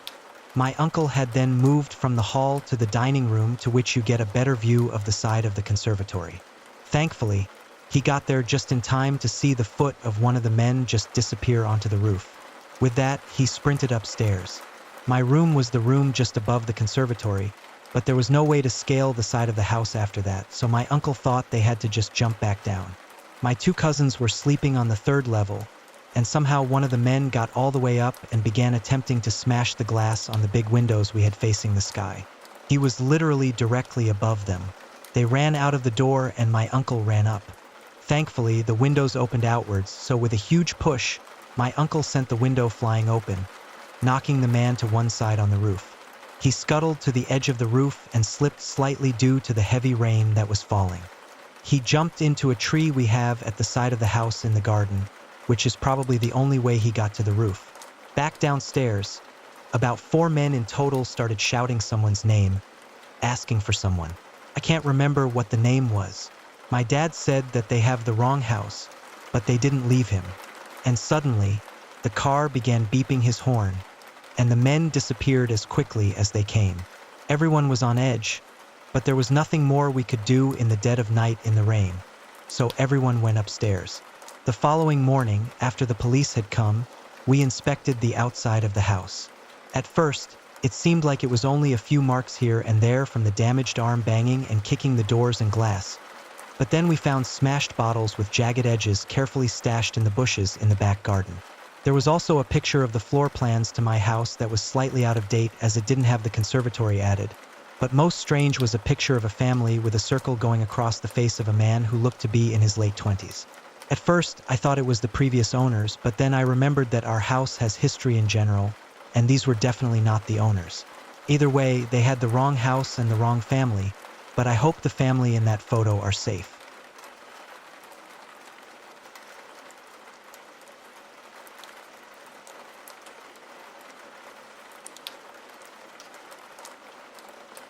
This happened when I was 11, and I was staying at a friend's house, whom I'll call Kit.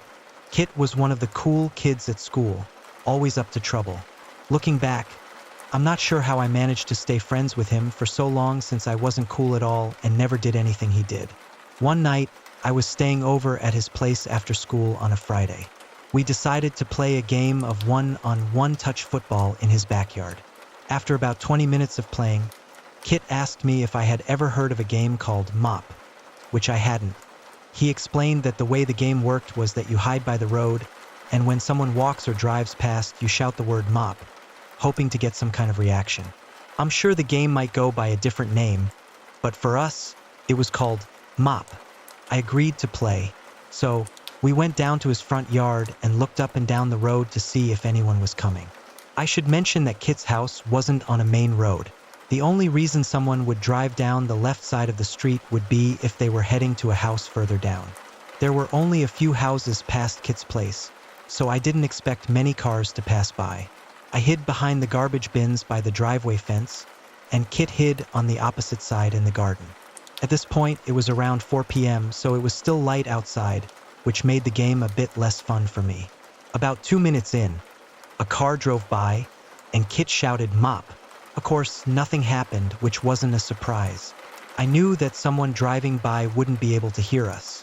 Shortly after, a man and woman were walking their dog, and as they passed, Kit shouted Mop at them. The couple stopped, looked around, confused, for about 5 seconds, then kept walking. That was the exact reaction I was expecting. After about 10 more disappointing reactions, I was starting to get bored, but Kit was still having a blast. Eventually, I noticed a man who looked like he was homeless walking our way. Kit hadn't seen him yet, so I signaled to him that someone was coming, and he waited. As the man got closer, I noticed he was muttering to himself, almost like he was arguing with someone. I could tell that he was probably in his 40s, and he looked filthy. His long, greasy black hair was matted, and his face was covered in dirt. I started feeling really nervous. As the man passed us, I heard Kit shout something that I can't repeat. It was really bad, the kind of thing that made me freeze. The man immediately turned toward the house, looking absolutely furious. I was freaking out because he could have easily spotted me hiding behind the bins. The man began pacing back and forth, his eyes fixed on the house. He was muttering to himself as he walked, occasionally glancing around as though he was searching for something or someone. Eventually, he started walking back the way he was heading, and once he was out of my view, I got out from behind the bins and made my way over to Kit. I was about to yell at him and tell him how stupid it was what he said, but then he said, "Let's follow him."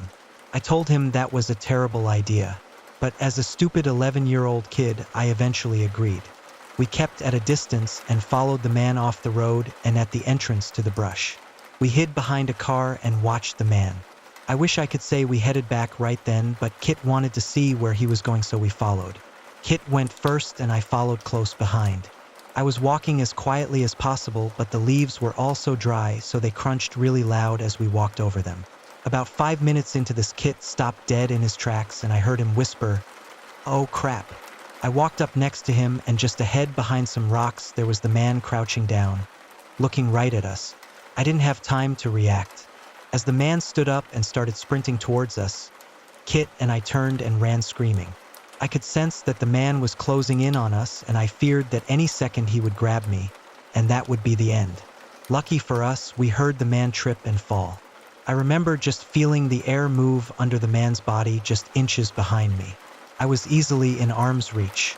Hearing the man fall, I slowed down and looked back and saw him lying flat on his stomach, and he let out an angry growl. I turned and continued running. I couldn't see Kit at this point, but I could hear the crunching of the leaves and branches, so I knew he was still close. Eventually, I got out of the brush and started running on the road back to the house.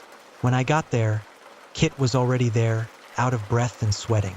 I started to cry due to the realization that we could have both just been seriously injured. I never spoke of this story to anyone, and I don't think Kit has either. I haven't been to Kit's house since. My deepest apologies to that man, who my friend and I mistreated.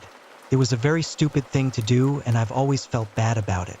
But I would say he got his revenge simply because of how scared we were.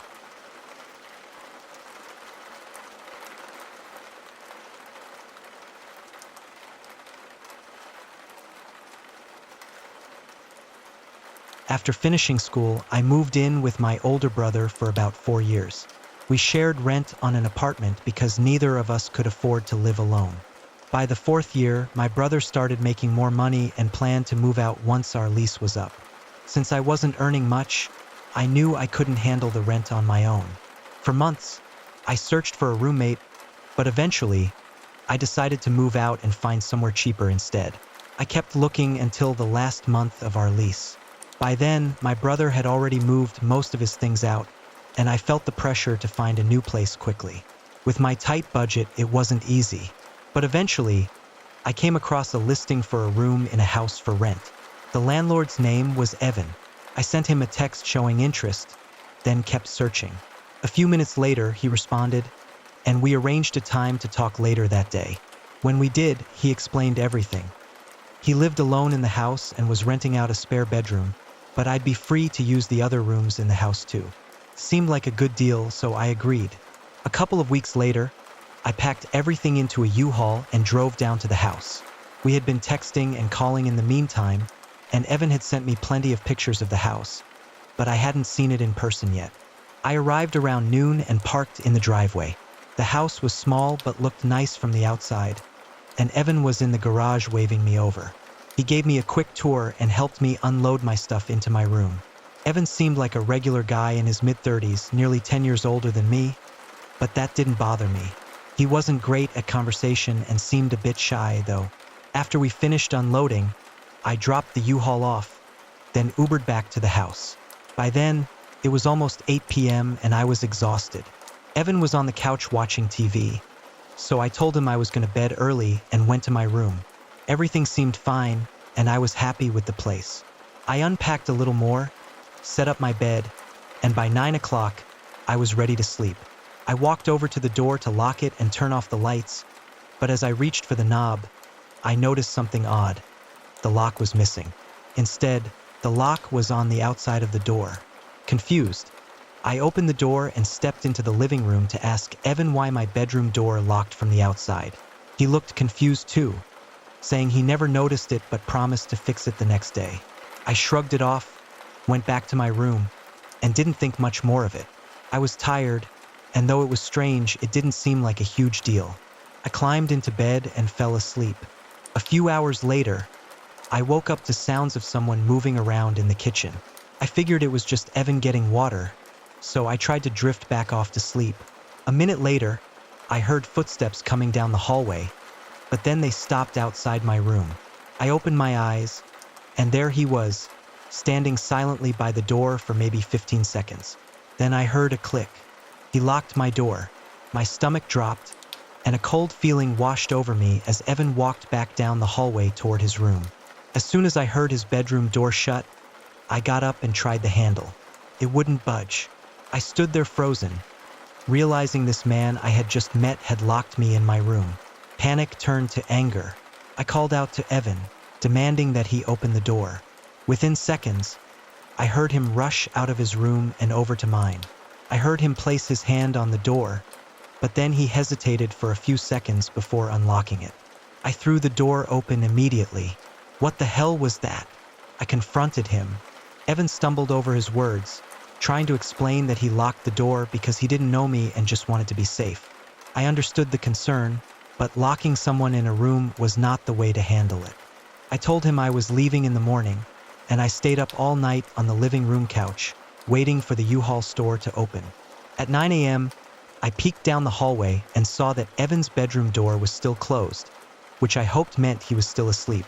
I then drove straight to the U-Haul store, picked up the truck, and brought it back to the house. When I returned, though, Evan's bedroom door was wide open. "Evan," I called out. I walked over to his room and peeked inside, but it was completely empty. I looked around the room in disbelief. Things were getting even stranger, so I quickly backed out and got to work moving my things. I powered through 2 hours of packing up boxes and taking apart my bed.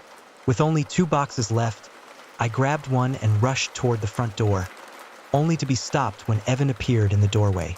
"Move," I said, but he just stared at me blankly. After a long, awkward pause, he stepped aside. I hurried past him, quickly loading the box into the U-Haul. The last box was half full of random food I'd kept from my old apartment pantry. I decided to leave it behind. Evan was making me uneasy, and I just wanted to get out of there. As I was closing the back of the U-Haul, Evan interrupted. "You forgot this." He held out the last box. "Oh yeah, thanks." I grabbed it from him and climbed into the truck, feeling his eyes on me as I stacked the box. But when I turned around, I saw his hand on the door. He started pulling it down, trying to trap me inside. I managed to stop him before the door even got halfway closed. I shoved him to the ground, but instead of retreating into the house, he ran off toward the trees behind the house. Emma grabbed my arm, her fingers digging into my skin. "Let's get out of here." I didn't need to be told twice. Every instinct in me was screaming to get out, to put as much distance between us and those figures as possible. I turned to leave, but that's when it happened. One of them, the tallest, slowly turned its head toward us. I'll never forget that moment. The way its head moved, the slow, jerking motion, as if its neck hadn't turned in years. And the face, it wasn't right. It was too pale, too empty, with eyes that were just a little too wide. The way it stared at us, unblinking, felt like it wasn't looking at us but through us. I can't explain it, but there was no life in those eyes. None. "Run," Chloe whispered, her voice barely audible. We didn't need any more encouragement. We bolted, sprinting through the trees, dodging branches and leaping over roots, our hearts thundering in our chests. I didn't dare look back, terrified of what I might see. We ran until we couldn't breathe anymore, finally collapsing into a small clearing, gasping for air. The sun had already dipped below the horizon, and the woods were bathed in the eerie glow of twilight. "What the hell was that?" Jake panted, his face pale, his hands trembling. "I don't know," I admitted, my voice shaky, "but I don't think they were hikers." We sat there for what felt like ages, trying to calm down, trying to make sense of what had just happened, but none of us had answers. Eventually, we somehow found our way back to the main trail, though I still don't know how. It felt as though the woods themselves had shifted, like the forest had decided to let us go. We made it back to the campsite just as night fully settled in, our legs aching and our minds racing. None of us said much after that. The drive home was silent, and we never really talked about what we had seen in the woods. Maybe we didn't want to believe it happened. Maybe we didn't want to face what those figures were. But sometimes, late at night, I still think about those hikers, standing so still in the woods, waiting for something. And I wonder what would have happened if we hadn't run.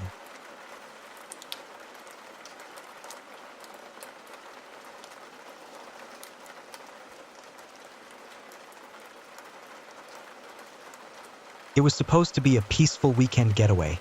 Just me and my girlfriend, Kate, spending a few nights in a secluded cabin in the woods. No phones, no emails, no stress. Just the two of us, escaping the constant buzz of daily life. The drive up had been beautiful, with winding roads through dense forests and autumn leaves in vibrant shades of red and orange. It was everything we'd hoped for, but from the moment we stepped into the cabin, something felt off. The cabin was charming, rustic but cozy, with wooden beams and a stone fireplace. There was even an old guest book on the coffee table, a nice touch that made the place feel even more quaint. I figured it would be filled with comments from previous guests, praises of the stay, or maybe some tips about local hiking spots. After we unpacked, Kate sat down on the couch and grabbed the guest book, flipping through the first few pages with a smile. "Look at this," she said, laughing as she read aloud. "Had a great time here. The view from the deck is amazing." I smiled, but something about the cabin was bothering me. I couldn't quite place it. Maybe it was the isolation, the way the thick woods surrounded us, the silence that almost felt too perfect. But I tried to ignore it. We were here to relax, after all. I didn't want to start the weekend off with any weird vibes. We spent the first night curled up by the fire, drinking wine and chatting about everything and nothing. It was peaceful, exactly what we'd needed.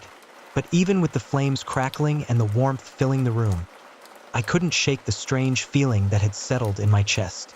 It was as though the cabin was too quiet, like the woods outside were watching, waiting for something. The next morning, I woke up early and made coffee while Kate slept in.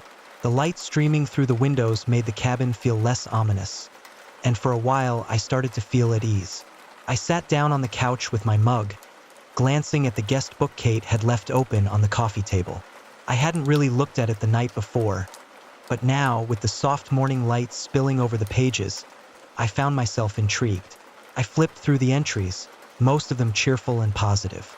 Guests had written about how much they loved the peace and quiet, how they spent their days hiking or lounging by the fire. But as I flipped further into the book, the tone of the entries began to shift. At first, it was subtle. One guest mentioned hearing strange noises outside at night. Another wrote about how they couldn't shake the feeling of being watched, though they dismissed it as just their imagination. I frowned. Flipping through more pages, the entries became shorter, more frantic. One read, "Woke up to footsteps outside the cabin. No one there when I checked. Hear knocking at the windows.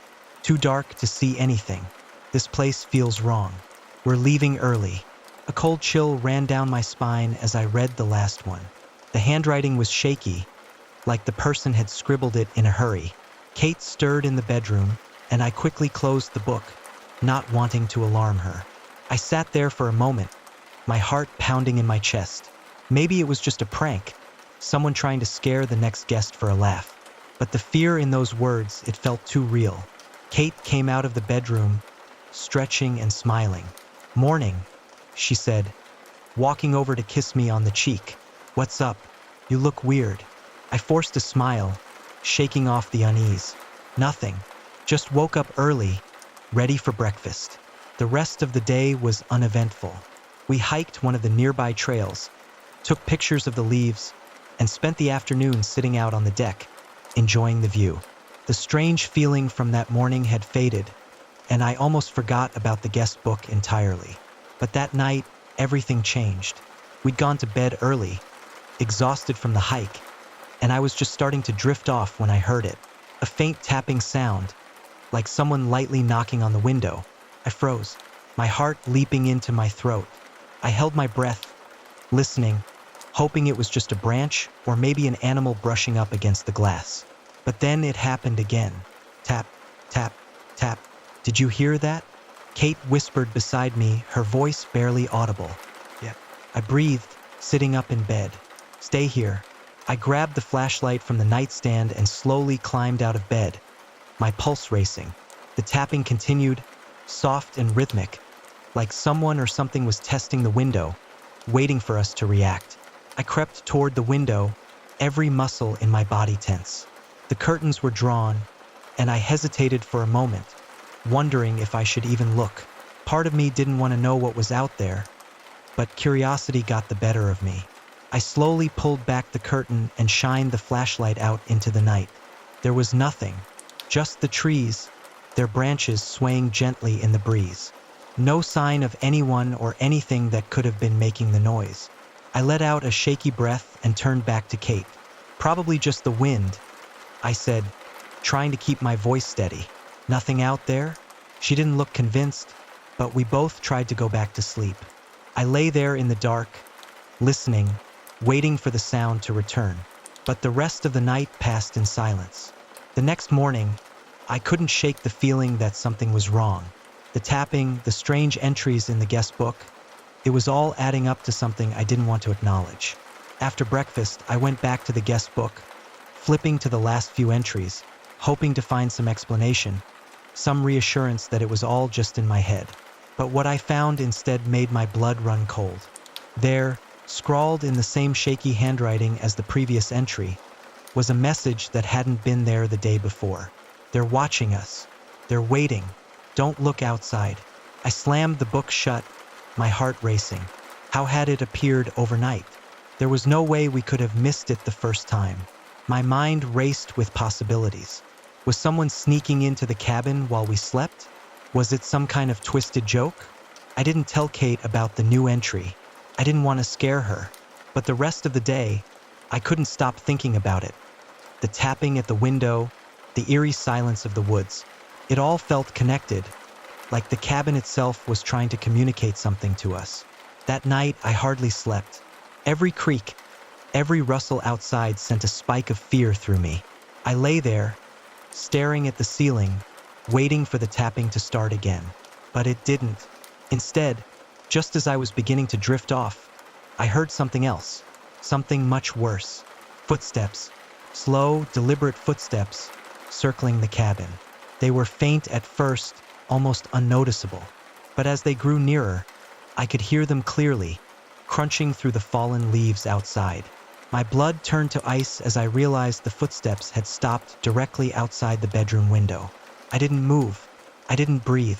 I just lay there, my heart pounding in my chest, waiting for the sound to fade away.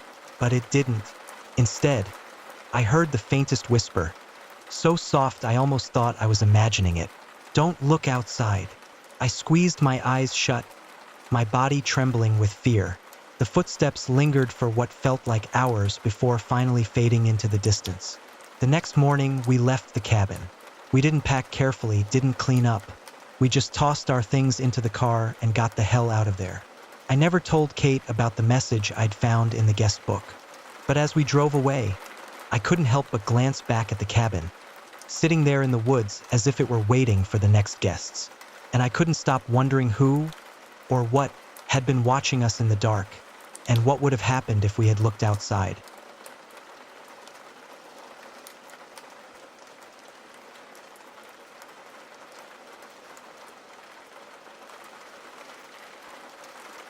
First, you need to know that I live in a poorer Eastern European country. It's a big city, but the neighborhood I'm in isn't the best. At least, that's what I've been told. I've never had any real run-ins with dangerous people, just the usual troublemakers and vandals. Nothing too serious.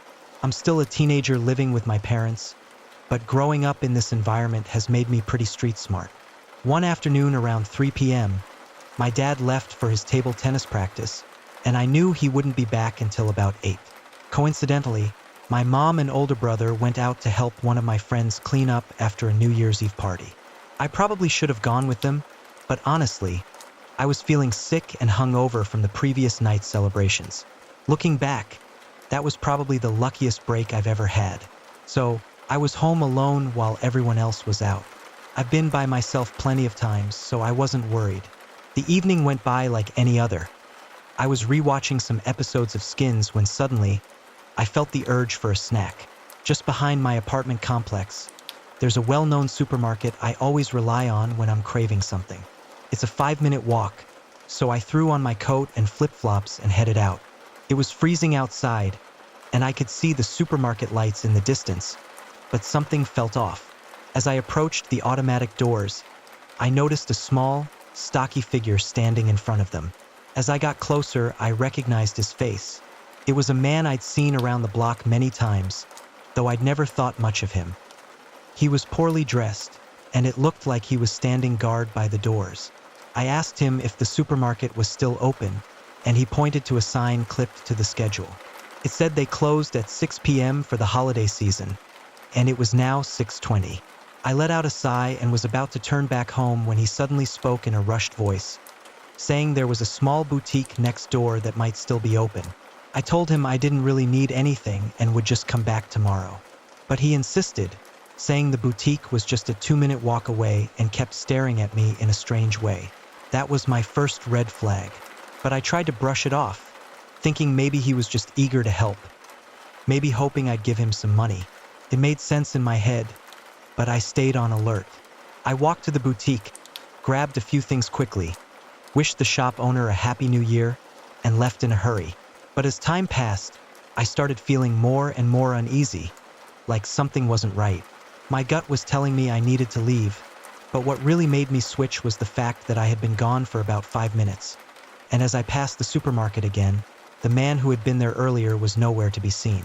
At that point, I started jogging towards my apartment, all the while trying to calm myself and imagining plausible explanations as to why the guy was not there anymore.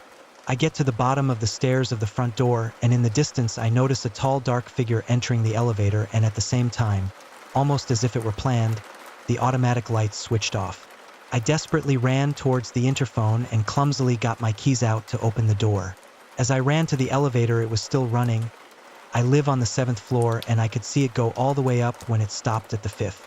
I let out a big sigh of relief, but was still skeptical, so I took the stairs. As I was walking up the stairs, almost laughing, I noticed that above me the light on the 6th floor was turned on.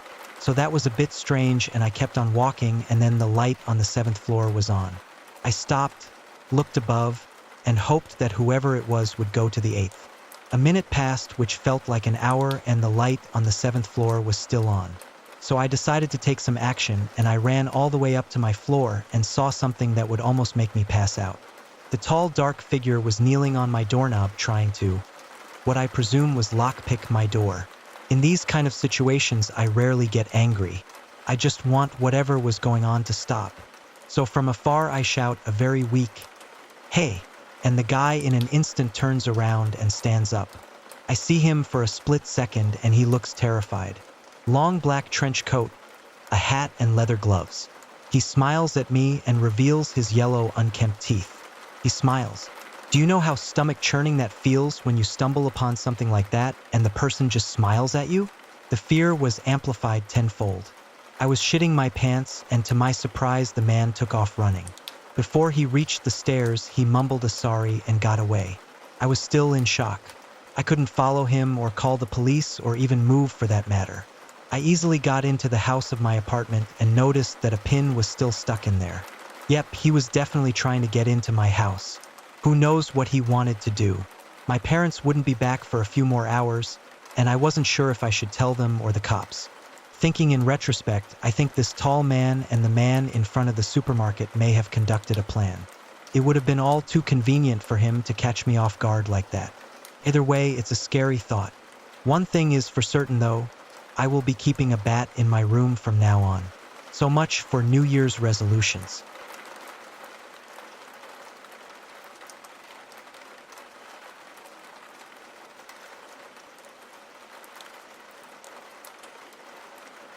It happened on the drive home. I had been visiting my parents in the next town over, a trip I'd made dozens of times. The drive was uneventful, miles of empty roads stretching between patches of quiet farmland. The sun had long set, and the night was still.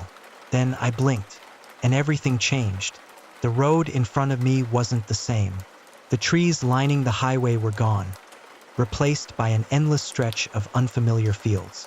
The stars had shifted, their positions unrecognizable. My dashboard clock read 11:13 p.m. The last time I checked, it had been 10:07. An hour had passed, but I had no memory of it. My hands tightened around the steering wheel, my breath coming faster. I reached for my phone, but there was no signal. The road stretched ahead, an empty black ribbon leading to nowhere. Then my headlights caught movement. A figure stood on the side of the road. I hit the brakes hard, my tires skidding against the asphalt. My heart pounded as I strained to see.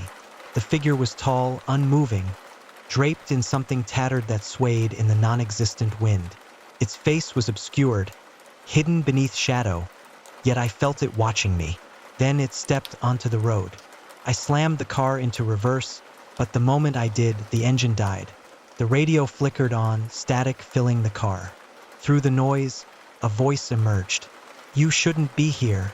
the figure took another step forward. I twisted the key in the ignition, my fingers slick with sweat. The car stuttered, the dashboard lights flickering wildly. My phone buzzed suddenly in the passenger seat. A single notification, 11:13 p.m. Missed call. Unknown number. Asterisk asterisk. I grabbed it, my breath caught in my throat.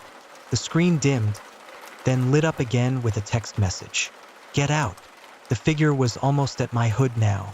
The engine roared to life. I didn't wait. I floored the gas pedal, swerving around the figure, my tires barely gripping the pavement. I didn't look back. I didn't check my mirrors. I just drove, my pulse hammering in my ears. When I finally saw a familiar road sign, my body sagged with relief. Somehow I had made it back. But when I pulled into my driveway, something was wrong. My phone buzzed one last time. 11:13 p.m. You have arrived. Asterisk asterisk. I checked the dashboard clock. 11:13 p.m. No time had passed. But when I stepped out of the car, the dirt on my tires wasn't from any road I had ever driven on before. And on my back windshield, smeared in something dark, was a single handprint. The nightmares started immediately. Each night, I would wake up gasping for breath. The same image burned into my mind. Standing on that empty road, staring at the figure as it stepped closer. But in my dreams, I never drove away. In my dreams, I let it reach me. And every time, I woke up at exactly 11:13 p.m. At first, I told myself it was just lingering fear, my mind processing the strange event. But then the calls started again, always from an unknown number, always silent except for the faint crackling of static on the other end. One night, curiosity got the better of me. I answered. First, there was nothing, just the static, growing louder, filling the silence like an unspoken warning. Then a whisper barely audible. It's not over. I hung up and turned my phone off, but the calls didn't stop. Now my phone rings even when it's powered down. My clocks all reset themselves to 11:13 p.m. every night. And outside, in my driveway, faint footprints appear in the dust around my car, leading up to the driver's side door. Something followed me home, and it's waiting for me to come back.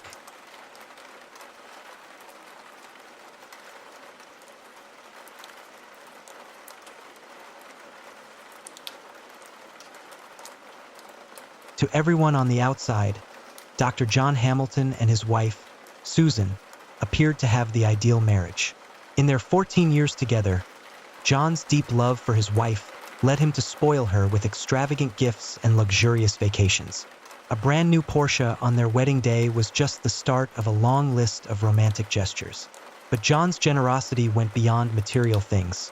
He was also generous with his affection, frequently showing Susan how much he cared in heartfelt ways. When Susan expressed a desire for a job, a purpose beyond being a housewife, John offered her a position at his well-respected obstetrics and gynecology clinic in Oklahoma City. He supported her in every way, and from all outward appearances, they were a perfect example of marital bliss. That's what makes it even more chilling. On Valentine's Day of 2001, John's return home after work began a chain of events that would shatter their perfect life, plunging them into a nightmare. As you can imagine, in a marriage as loving as John and Susan's, Valentine's Day was a big deal. Every year, they exchanged gifts and cards, often planning some special romantic outing, whether it was a dinner, a movie, or a stroll in the park. But on Valentine's Day in 2001, John was needed at his clinic early in the morning. Any gifts would have to wait until his lunch break. As promised, John left the clinic as soon as he could, driving home for a brief half hour with his wife before returning for another surgery. He called her name as he entered the house, but there was no answer. Expecting a surprise, he felt a spark of excitement as he climbed the stairs toward the master bedroom. He called for her again, but still no response. That's when he noticed something in the second-floor bathroom. There, lying on the floor in a crumpled heap, was Susan. Blood was pooling beneath her lifeless body. Paramedics were called, but Susan could not be revived. The scene was horrific. She had been strangled with 2 of John's expensive silk neckties, but it was the brutal head wounds that were truly shocking. The repeated blunt force trauma had caused so much damage that parts of her brain were exposed, and her face was so badly disfigured that it was unrecognizable. To John's utter shock, he became the prime suspect in his wife's murder from the outset. The police later revealed several key factors that led them to this conclusion. First, there was no sign of forced entry into the house. Whoever killed Susan had access to the home. There was also nothing of value stolen, and, most telling of all, there were no bloody fingerprints left behind in the bathroom, despite the blood being almost everywhere. This meant that there was a distinct chance that whoever killed Susan was either extremely professional, incredibly lucky, or had the time and privacy to scrub the scene of incriminating evidence before the body was found. On top of that, while searching the home, police got their hands on a Valentine's Day card that Susan had written to John, presumably that year, and in the message inside wasn't nearly as loving and cheerful as you might imagine. I bought this 2 weeks ago, so I guess maybe it doesn't seem as appropriate, but I do love you. Have a great day, Susan. The contents of the card raised a lot of questions concerning the state of Hamilton's marriage. Evidently, it suggests that there had been some kind of incident or argument, one that had caused a degree of turmoil and somewhat soured that Valentine's feeling. As it later turned out, this incident involved Susan catching John making phone calls to a woman, employed as a topless dancer. Police actually found hundreds of calls to this person on John's cell phone during their investigation and heard from close friends of Susan that she had confessed to considering a divorce. To the cops, the explanation seemed simple. John had murdered his wife to prevent her from running off with half of his money. But at his trial, much of the local community came out in support of Dr. Hamilton and refused to believe that the man was capable of such a horrific crime, especially given that the victim was his own beloved wife. But when the paramedics who attended the 911 call John made were questioned in court, the jury began to notice some disturbing inconsistencies in his story. Hamilton testified in court that after he contacted emergency services, he had gotten to work trying to perform CPR on his wife's bloodied corpse. And this appeared to be true, as the paramedics confirmed that when they had arrived, John had been performing chest compressions. But as people who perform CPR on an almost daily basis, the paramedics noticed something peculiar about John's technique. It was incredibly ineffective. From a regular person with no first aid training, that could be understandable.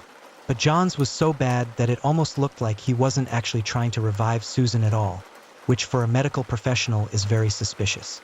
John also claimed that he had tried performing mouth-to-mouth resuscitation on his wife, but the paramedics claimed that John had no blood on his mouth or face when they arrived.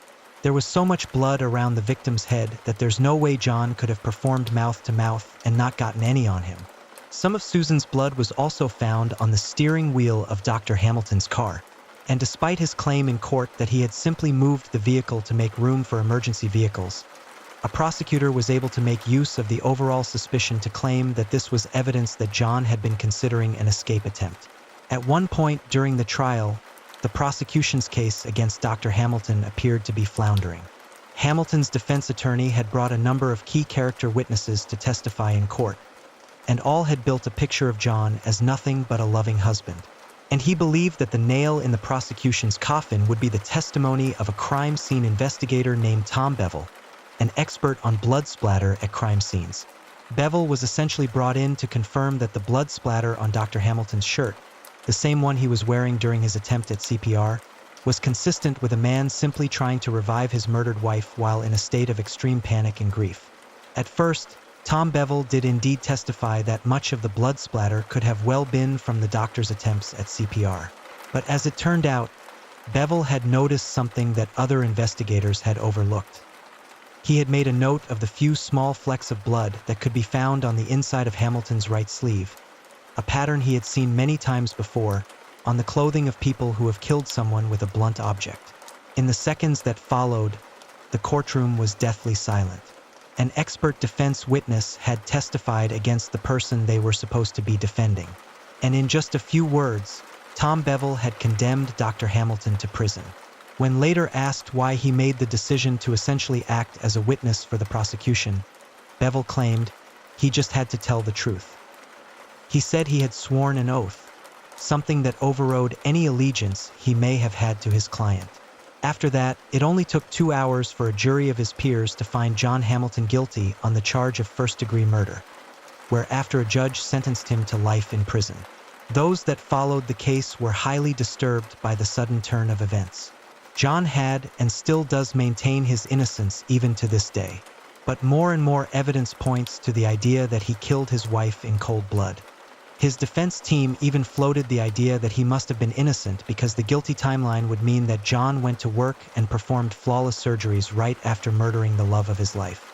This might well be true, but in light of the guilty verdict, it's all the more damning, because it suggests that Dr. John Hamilton was able to beat his wife's skull in on Valentine's Day, then remain calm and collected enough to go and perform complicated medical surgeries.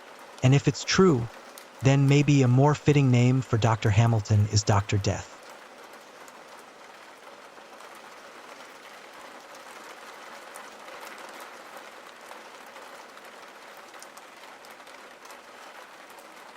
I grew up visiting my grandparents' house in the countryside, not too far from the city.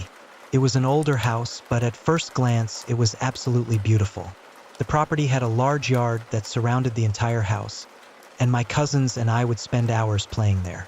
There was a fishing pond with koi fish in the back, a huge walnut tree on the side, and plenty of space for us to run around. Many family parties took place at this house, and my family would visit every Wednesday for lunch to enjoy my grandmother's famous pancakes. We spent a lot of time there, even sleeping over frequently. While I don't remember many details from my nights there were certain things about the house that always creeped me out. To paint a picture, the house had 2 entrances, one in the front, which I never saw anyone use, and another in the back that led into the kitchen. From the kitchen, there was an open doorway leading to the living room, right in front of the back door entrance. To the right of the kitchen was a long hallway. At the very end of the hallway was the playroom, filled with toys and games where we would spend most of our time during family gatherings when we weren't playing outside. My grandparents' bedrooms were on the ground floor, right next to a set of wooden stairs. Upstairs, there were 2 guest rooms, one on the left with a regular bed and a bunk bed, and another on the far right with a king-sized bed. There was also a bathroom diagonally across from the stairs. In the guest room on the left, there was a door that led into a small room. To start the story, I'll focus on that small room at the back of the guest room. This door was always locked. My grandfather would always tell us not to go into that room without his permission. The only time I ever saw the inside of that room was when he went in to grab some old things from my father when I was still a child. Me and my sister used to sleep in this guest room whenever we would sleep over, and most nights were uneventful. Though for a reason I can't seem to explain, this house always gave me the creeps. At first, I thought it was because it's such an old home and I've always been a person with a vivid imagination. However, after a while, it became apparent my intuition wasn't as far off as I thought it was. Many things took place in this house, and I will try to keep it as chronological as possible. The first thing I remember being relatively freaked out by was when my grandparents' cat, Tom, died after a long, relaxing life. I was laying on the couch with him and petting him as I used to do so many times during my stays. He was a cuddly and fat cat, truly a beauty, but at this point he was as old, if not older, than I was. As I was petting him, I put my hand on his stomach while watching TV and subconsciously matched my breathing to his. This is when I noticed I was getting light-headed trying to keep up with his breathing. It was as if he was hyperventilating. Concerned, I told my grandmother something was wrong with Tom. I explained what I noticed, and she assured me she would take him to the vet. I slept over that night and woke up early in the morning. When I came downstairs, I walked through the long hallway going into the kitchen for breakfast, as my grandparents always made sure we had something to eat when we woke up. As I was walking, I saw both my grandparents to the bathroom to my left, right before the door to the kitchen. They were squatting down, and I went in to see what was happening. To my surprise, they looked at me concerned, and I glanced over at what they were doing. It was Tom. He was in a basket, not moving. My first thought would have been that he was sleeping like he always did. But judging by the look on my grandparents' faces, I figured out quickly what had happened. Tom had died during the night. Of course, I realized this could be a freaky coincidence, but looking back, I don't know if it was. The reason I say this is because this is when the scary things started to happen. Not long after, I started to see a woman in a white dress in the corner of my eyes walking into the bathroom Tom died in when I would be passing the hallway. I was a scared child, so I never had the guts to walk in after her to see if I just imagined it. I would just run to someone as fast as I could in order to feel safe, and I knew no one would believe me. I never mentioned it to anyone, not even my sister who used to sleep over with me and is only 2 years older. I didn't want to seem paranoid or like I had been crying for attention or something. I started running down this hallway as fast as I could whenever no one was around to see me, as I was scared of it by now. I slept over less because I no longer felt comfortable in this house and made sure to always have someone around when I was there. However, there would be times when we'd have no choice but to sleep over, or when I would forget for a split second how scared I was and agreed to sleep over. My grandparents are amazing people and I love them with all my heart. If they asked me to sleep over, saying no would be close to impossible for me. My sister and I slept in the guest room with a locked door. We would often sleep in the bunk beds together. I didn't feel very scared with her. I have always felt like she was protecting me as a child and even now as a young adult. On a few occasions, as my sister would be fast asleep, I would hear sounds coming from the room behind the locked door. I remember once I thought someone tried opening it from the other side and it scared the bejesus out of me. I just went under the covers, as I always did, in order to feel safe. I think everyone has at some point. Often I would fall asleep afterward with no more sounds or scares. Some time had passed between my nightly stays at my grandparents', and for the first time in a few weeks I decided to sleep over again. My sister wasn't with me this time. I was going to be spending the night alone, which in hindsight creeped me out. Reminding myself of what had happened in the past, I thought I would sleep in the other guest room that night. My grandparents, though surprised, happily readied the big bed for me to sleep in. Night came around and I was relaxed in bed trying to fall asleep. As I was drifting to sleep, I suddenly felt the hairs on the back of my neck stand up as I heard tapping on the window behind the closed blinds. This room was on the side of the big tree in the yard, so I shook it off thinking it was a branch hitting the window and closed my eyes again. However, the tapping continued. 1 tap, 2, 3, silence. A few seconds passed. 1 tap, 2, 3, silence. I started to get skeptical. Why would a branch hit the window at a set pattern? It didn't make sense. If it was the wind that caused the branch to move, wouldn't it be random? I stood up, pushed aside the curtain to look outside, and saw nothing at first. For a second, I felt relieved. Nothing was on the other side. But then I realized the tree is a few meters or a few feet from the window. There is no branch that would be able to hit it, even with a good amount of wind. I couldn't make sense of it, so I looked around for anything that would cause this noise. Nothing would be able to hit this window so high up, not to mention the intervals of the taps. It was too regular. It had to be done on purpose. I got scared.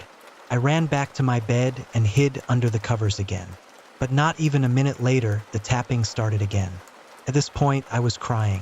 The more taps I heard, the louder I became until I started yelling stop as loud as I could. My grandparents ran upstairs and came into the room super concerned. The tapping had stopped.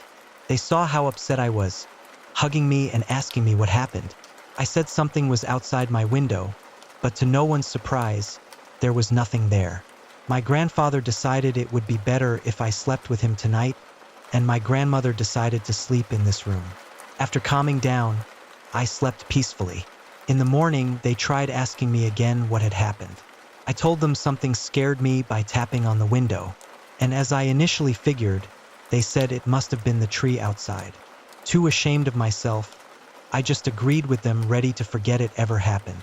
Fast forward a few months, I hadn't slept over at the house for quite a while, and it was time for me and my sister to spend another night there. At this point, I kind of forgot how scary it could be, and to no surprise, that seemed to be my downfall. As a side note, I have always been an insomniac, spending hours falling asleep sometimes. Never once in my stays have I heard my grandparents' bedroom door at the bottom of the stairs open after they went to bed. In the middle of the night, it must have been around 1 a.m., I woke up to the sound of footsteps coming up the wooden creaking stairs that stopped at the top. The open door to the bedroom was immediately to the left of these stairs, so whoever was walking up had to take one more step towards the doorway to be visible from where I was laying. My sister, snoring in the top bunk, didn't seem to be bothered by this, but I was scared out of my mind. My grandparents would at least show themselves to us to look in to check in on us. But there was no one in the doorway, no more sounds. We always kept the light on in the hallway, so anyone that would even try to peek in would be obvious. But there was no such thing. It felt like an eternity, but after a few minutes, I started to calm down, blaming my vivid imagination, and decided to go back to sleep. A few hours afterward, I woke up again, this time with a full bladder. I was half asleep and didn't fully remember what had happened earlier, so I got up to use the bathroom. I did my thing, washed my hands, and walked out of the bathroom. As I was walking back to my room, I glanced at the mirror above the sink and saw what looked like my sister's reflection staring back at me. I assumed I just didn't notice her pass me while I was washing my hands and thought nothing of it as I continued to the room. But when I got to the room, I saw my sister sleeping soundly on the top bunk, completely unaware of anything. That's when it hit me. My heart sank. I slammed the door shut and locked it, terrified, like a deer that had just spotted a tiger. I stood there, unsure of what to do, whether I should wake someone up, scream, or anything to get rid of this overwhelming fear that gripped me. I couldn't make sense of what had just happened. I sat there for what felt like hours, just trying to understand. As the sun began to rise, I felt less frightened but still exhausted. I decided to lie down in bed, but I couldn't sleep. In the early morning, I heard my grandparents' door open and decided to go downstairs to find some company. At least conscious company. I didn't tell anyone about what had happened, not until years later. I never slept there again. It just didn't feel safe anymore, and sleeping there felt like living a nightmare. I came up with excuse after excuse not to stay until my grandparents eventually moved out. The house was becoming too expensive for them to maintain, and it was too much work to keep it clean and in good shape. So they moved to a smaller house near my uncle so they could spend more time with their children and grandchildren. They're happy there, living comfortably. I stayed over once without incident, but deep down, I'm always on edge whenever I'm alone in my grandparents' old house.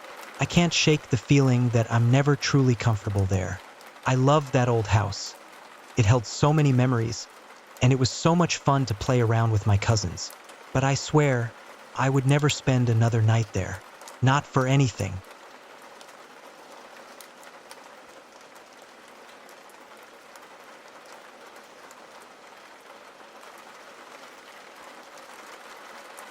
The sounds of nature are usually calming, but they take on a whole different tone when footsteps begin circling your tent at midnight. I never imagined the wilderness could feel more intimidating than any city street. But that night in the forest changed everything. I had always been a solitary person, finding more peace in the whispers of the wind through the trees than in the noise of crowded places.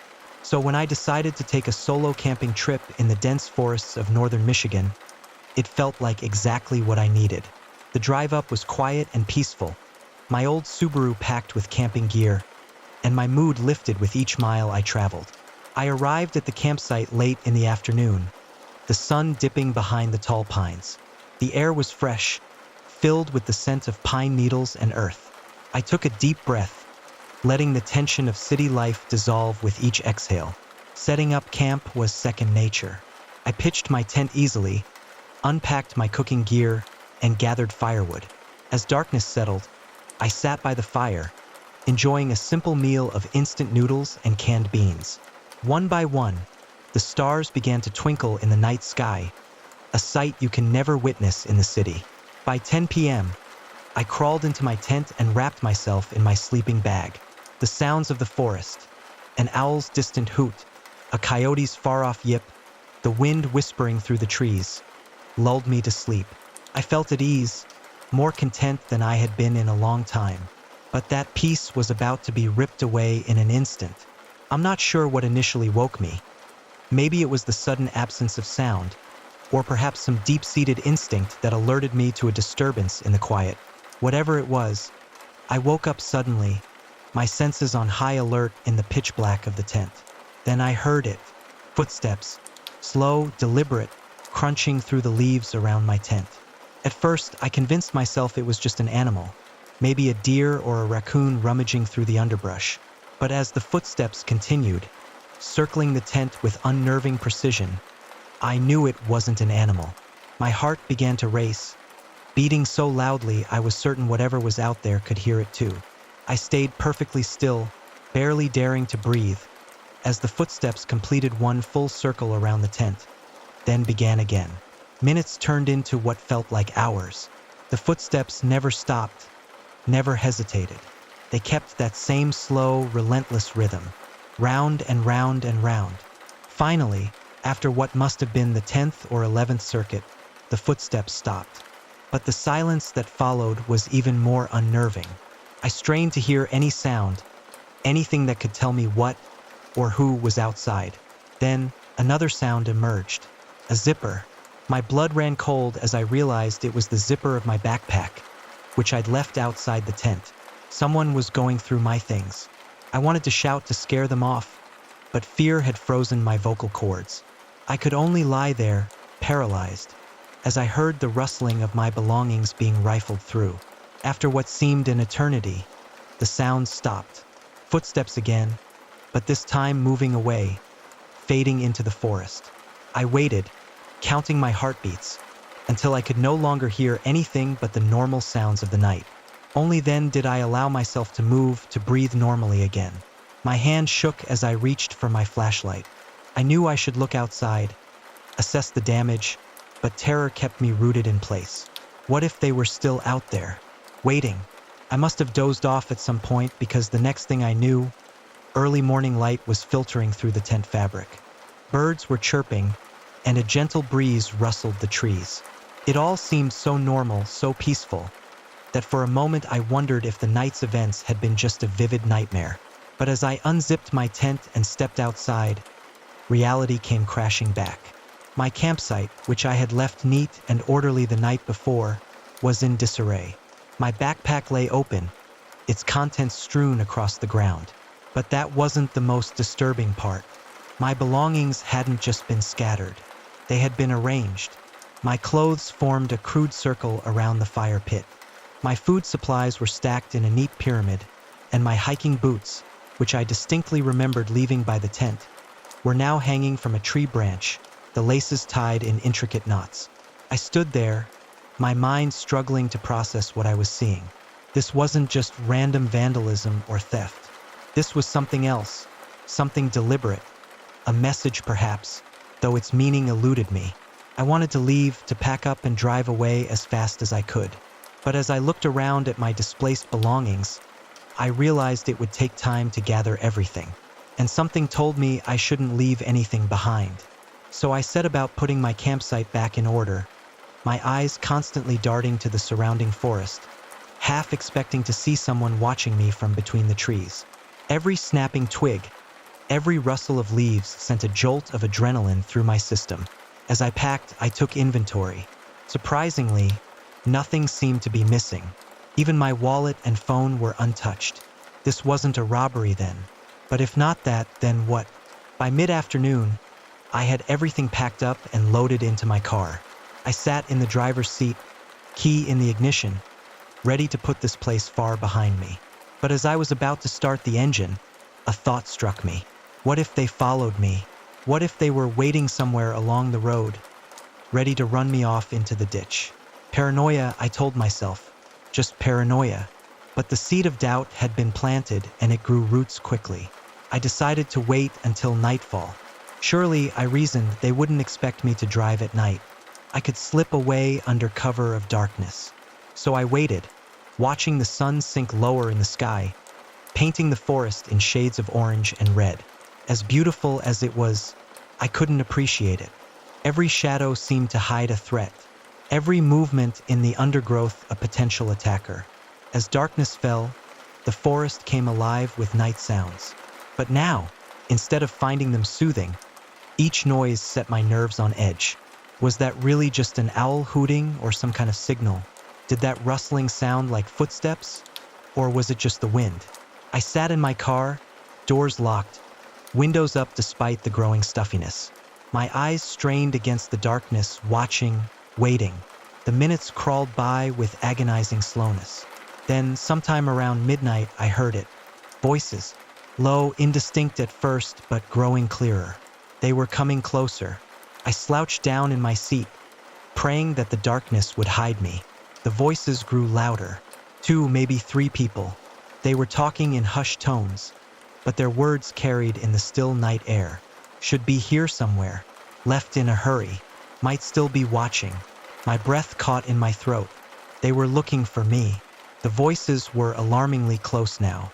I could see flashlight beams sweeping across the trees, coming nearer to my hiding spot. I closed my eyes as if by not seeing them, they wouldn't see me. A light passed over the car. I heard a sharp intake of breath. Then, over here, I found something.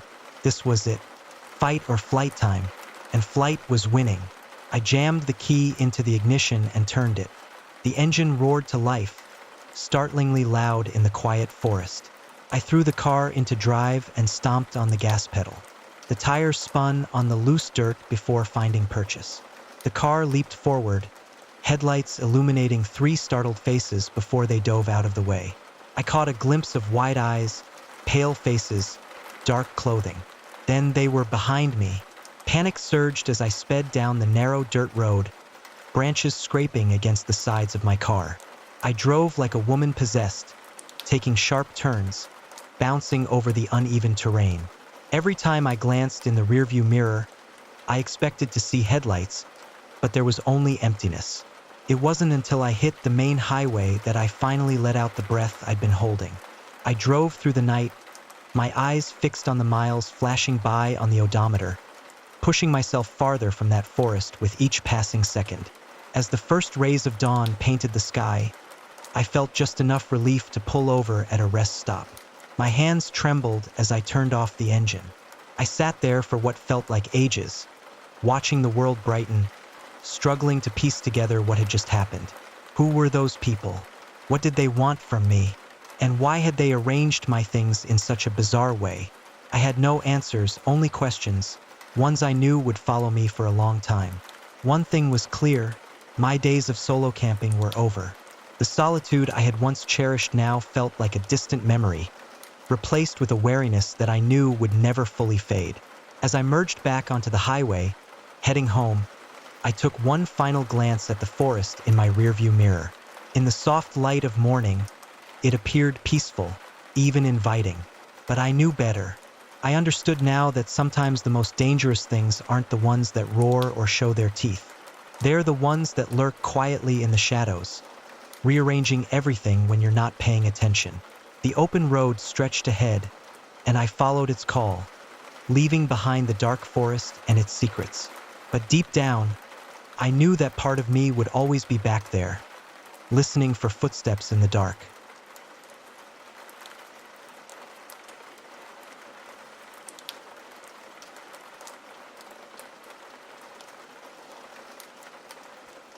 This is what happened to me one night when I was about 15. I was home alone with my friend. Just to give you some context, I live in Canada, and where I am, crime isn't something we usually have to worry about. It was around 1 a.m. I've always been paranoid about break-ins or someone coming to harm me, so I made sure to always have a knife or some kind of baton within reach. My friend and I were upstairs playing Xbox. After a while, we realized we hadn't eaten anything, so we decided to go downstairs to grab something to eat and drink. That decision turned out to be a big mistake. The hallway was dark, and the light switch was a good 10 feet away. Since I'm always on edge, I brought my baton and knife with me as we went down. I flipped on the light, and as we made our way downstairs, the room was pitch black. We couldn't see anything. We kept bumping into furniture while trying to find the light switch. After a minute of stubbing our toes on tables and couches, we finally found the switch and turned it on. With the lights on, I felt a bit safer, so I put my baton and knife on the kitchen table and we went to the fridge to grab some drinks. But then we heard a tapping noise coming from the window, which was about 15 feet away across the room. I gave my friend my knife and grabbed my baton. We thought it might have been Dylan, the 17-year-old who lives next to us and often freaks us out. But the tapping kept going, and then we heard a loud bang on the window. That's when I knew it wasn't Dylan. We were terrified and ran upstairs without grabbing what we'd come down for. We were that scared. We practically jumped up the stairs, and I almost ran into the door, but managed to stop myself just in time. We slammed it shut and locked it from the inside. Then, I went to grab the phone to call my dad's friend, a cop who lives 5 houses down. But the phone wasn't charged, and I thought we were going to die without being able to reach the police. Then it hit me, my dad kept a handgun under his bed. I slowly opened the door, ran to his bedroom, and without turning on the lights, grabbed the case and key. I rushed back to my room and locked the door again. I fumbled to open the case, but finally managed. I loaded the gun and cocked it back while peeking out my bedroom window. That's when I saw him. A man was standing there, smiling at me. It was the scariest thing I've ever seen. We screamed at him to get off our property and warned him we'd shoot if he didn't leave. I pointed the gun at him, though my hand was shaking so much, I doubt I could have hit him if I tried. The lights in the room made it obvious that I had a gun. So he ran into the woods surrounding our house. My friend and I told my parents everything, and they were just as terrified. They called the police to report it. A week later, the police caught the guy breaking into another house. He had stabbed a woman living alone there. The police called me in for an interview to see if I could identify him, and sure enough, it was the same man. He confessed to multiple killings. I was shaken to the core. After that, my dad bought me a firearm and made sure it was safely stored in my room. I hope I never have to use it, but I'll be ready if I need to.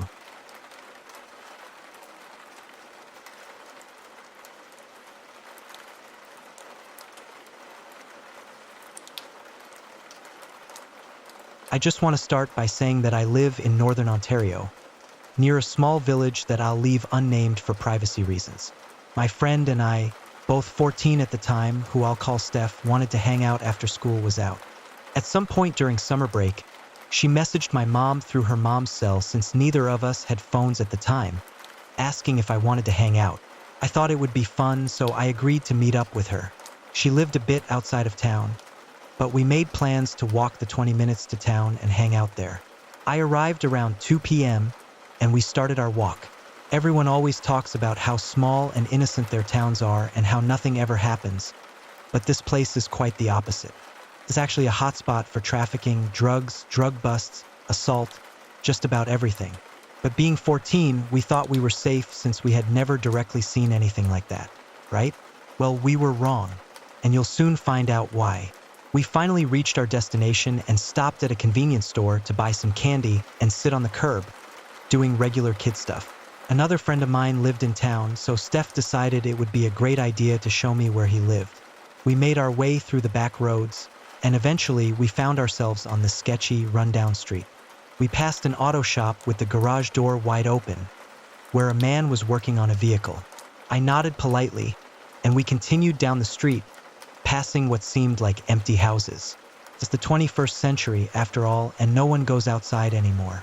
Then we came across a house with an old, disheveled-looking man in the yard. He appeared to be around 50 or 60 years old, with completely white hair and a very long, equally white beard. We only noticed him because of how strange his sitting position was. He was sitting in a lawn chair, but the back of the chair was on the ground, and his legs were straight up in the air. Just then, he noticed us and called out to us. "Can you come help me?" he demanded loudly. We stopped and exchanged a look. I started to walk toward him, but Steph quickly put an arm in front of me. I looked at her, and she said, "I think he fell over. We should help him." And she tells me there's no way at our size we could lift him up. The man starts screaming at us to get over there, and it no longer sounds like he wants help. My heart starts racing, and I look around frantically because I want to help him, but my gut feeling says this situation is very off. Why can't he just roll over onto the grass and get up? There's no wheelchair or walking stick in sight, so I'm doubting he's paralyzed. He's continuing to scream at us, saying, "Get over here now." I suddenly remember the man in the garage just a few meters down the street, and I tell Steph if he really needs help, we should go get that man. She agrees, and we tell the old man that we're getting help and we'll be back in a minute.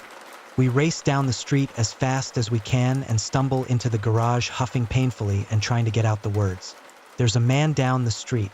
He might be hurt. It looks like he fell. Without question, the man in the shop follows us to the property. We halt in front of the house, confused, and he looks at us with question on his face. The yard is empty. The chair is gone, and the old man is nowhere in sight. We were gone for not even a minute. Even if he did get help in that time, they wouldn't have had time to disappear so quickly. We told the mechanic guy that he was just here screaming at us to help him. He explains that maybe the guy got up himself and just walked inside. And though I doubted that theory, I nodded my head in agreement. He later gave us some water bottles, and we thanked him and went on our way. I still think about it to this day, and every time I just become extremely perplexed with the whole situation. Where did he go? I still live near that town 7 years later, and I go to town at least 3 times a week. Yet I have never once seen him. Maybe he really did just get up himself, but the tone in his voice is what put me off. And why would someone happen to have a lawn chair directly in the center of their yard facing their house? It makes no sense. But nonetheless, I hope I never see him again.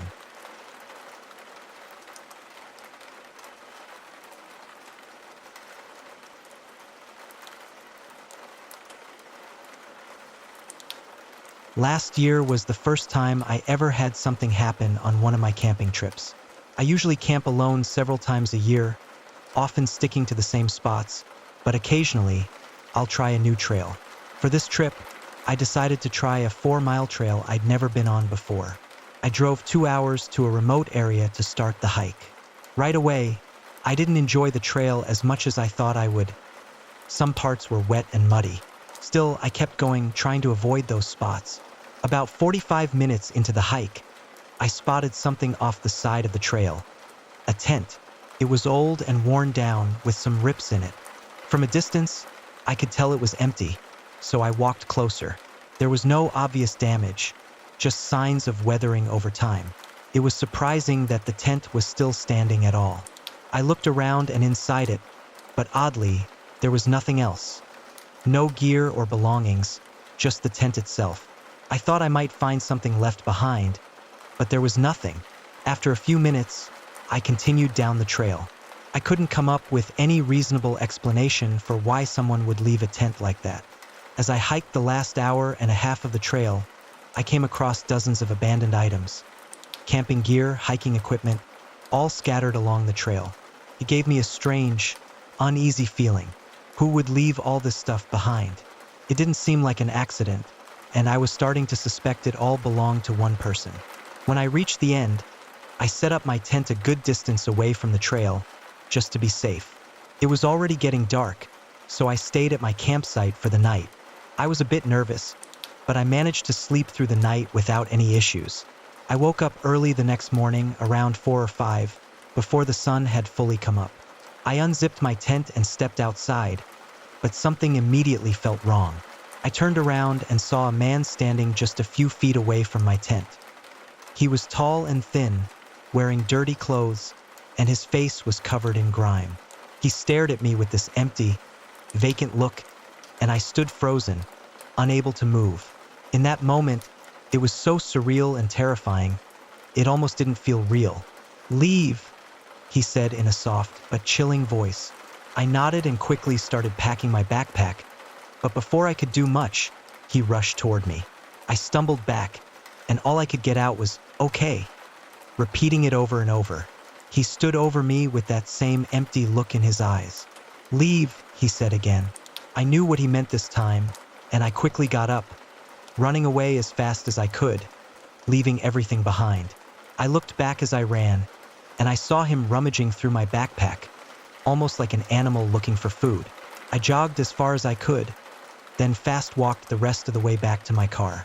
Thank God I kept my phone and keys in my pocket, or things could have turned out much worse. Once I had service, I called 911. It turns out there had been an almost identical case before, but the media hadn't reported it. It was likely the same person whose tent and belongings I had found on the trail. After a week of talking to the police, they organized a search of the area. They came back with no sign of the man, but they found most of my stuff scattered around the forest near my campsite, just tossed like trash. The case eventually went cold, just like the previous one. The thing that still bothers me is how the man didn't keep anything. He didn't seem to want anything from the camping gear. He just scattered it all around the forest with no intention of using it. It makes me wonder what his real motive was.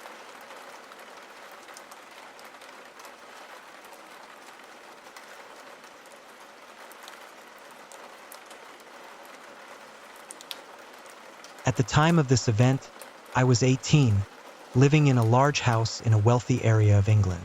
It was the Easter holidays, and my parents were away in France, leaving me at home to study for my upcoming exams. I always enjoyed having the house to myself and was looking forward to cooking whatever I wanted, watching movies, and studying in peace. There was little reason to be fearful since our house was big, modern, and separated from the local village by a long driveway. I really enjoyed the week. I'd eat instant noodles and revise during the day, go out with friends, and watch Netflix late into the night. We'd had a lot of thunderstorms around that time, and the heavy rain and wind would trigger the burglary alarms, much to my annoyance. I never thought much of it and would just dismiss the alarm, assuming it was the wind, and sleepily turn it off. On Saturday afternoon, I was startled by a sound while I was revising. It sounded like something had hit one of my upstairs windows. I turned off my music and listened, thinking I must have imagined it. I turned my music back on, but then, 5 minutes later, there was another noise from upstairs, like something had been knocked over. This time, I jumped up, my heart racing, trying to come up with a plausible explanation, but nothing made sense. I froze for a moment before remembering I could check the home CCTV footage from the family computer. I reviewed the last hour and there was nothing there. I instantly relaxed and laughed at myself for being so scared.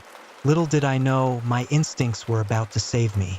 I started cooking dinner, and the kitchen faced a set of glass doors on the far side of the room. It was now nighttime, so the glass reflected the light from the kitchen and hallway. As I was serving up the food, I glanced up and saw not only my reflection, but also a man standing in the hallway. He was short and scruffy and was holding something I couldn't make out. He was staring at me through the reflection, motionless. My body went into flight mode. I ran across the kitchen to the back door, flung it open, and ran terrified down the road.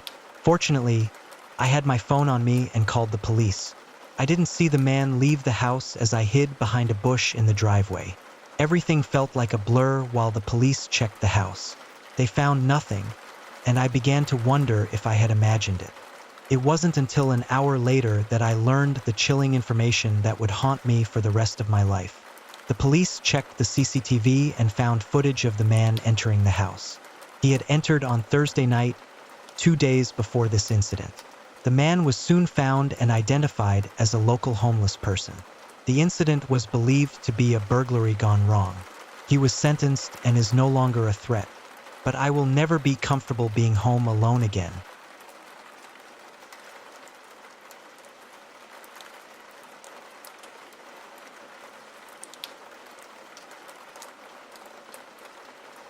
I was visiting my family for the holidays last year.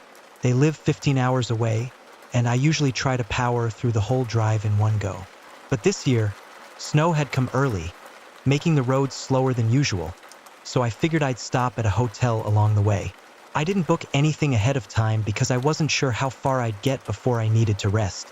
When I first left, it was barely snowing, but as I got farther out, the snow picked up and the roads became more slippery.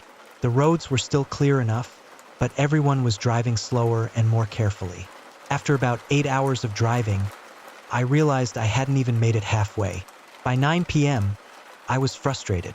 I should have been farther along by this point, but now I was determined to keep going so that my drive the next day wouldn't feel even longer.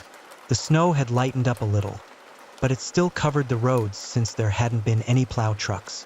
I kept going until midnight, when I decided I had enough and needed to sleep. I took the next exit and found a small motel parking lot. It was a one-story building with maybe 10 rooms. As expected, it wasn't the most inviting place. The exterior looked old, and the lights on the sign were dim and flickering. I parked near the rooms and walked up to the main entrance. Inside, it was a small room with a front desk, but there was a sign on the counter that read, "Be back in 15." with a little picture of a coffee cup next to it. The odds of me arriving while the worker was on their break just seemed like another sign of my bad luck on this drive. I walked back to my car, but as I looked around the parking lot, I noticed something odd. It was completely empty. I stood there for a minute, staring at the lot, and realized I didn't see a single car. In fact, it didn't even look like any cars had been there tonight. I got back in my car, turned on the heat, and settled in to wait. The empty parking lot and the missing desk clerk made me second-guess whether the sign was actually for someone on break. There were no other hotels within a 15-minute drive, so I couldn't figure out where they could have gone. I sat back, trying to think about what to do next, but I was exhausted, and before I knew it, I fell asleep in the car. When I woke up, I realized a few hours had passed. The snow had started coming down heavily again, and the wind was so strong it was making my car sway. I sat up and looked toward the front entrance of the motel, but immediately, I made eye contact with another man. He got out of the driver's side of a truck and started walking toward me. The man near my car walked around it, trying all the door handles. My heart raced as I snapped to my senses and threw my car in reverse, trying to back out before the wheels spun on the snow. The two men moved quickly, with one yelling to the other to come over and break the back window. I kept trying to move my car back and forth, struggling to get through the thick patch of snow, but the sudden sound of the back window shattering only made it harder. I could hear one of them reaching for the door handle, and just as the man started to climb halfway through the window, I finally got traction and spun the car around. The man fell out of the car, and the other quickly tried to get into his truck to follow me as I made my escape. But once I was back on the road, they stopped following me. Looking back, I don't feel like it was entirely my fault, but I definitely shouldn't have let myself fall asleep in that parking lot, especially in the middle of nowhere. What those men had planned, I'll probably never know. They were clearly prepared, and it almost seemed like they knew the motel parking lot was an easy target for people like me. Whatever their intentions were, I'm just thankful I made it out of there unscathed.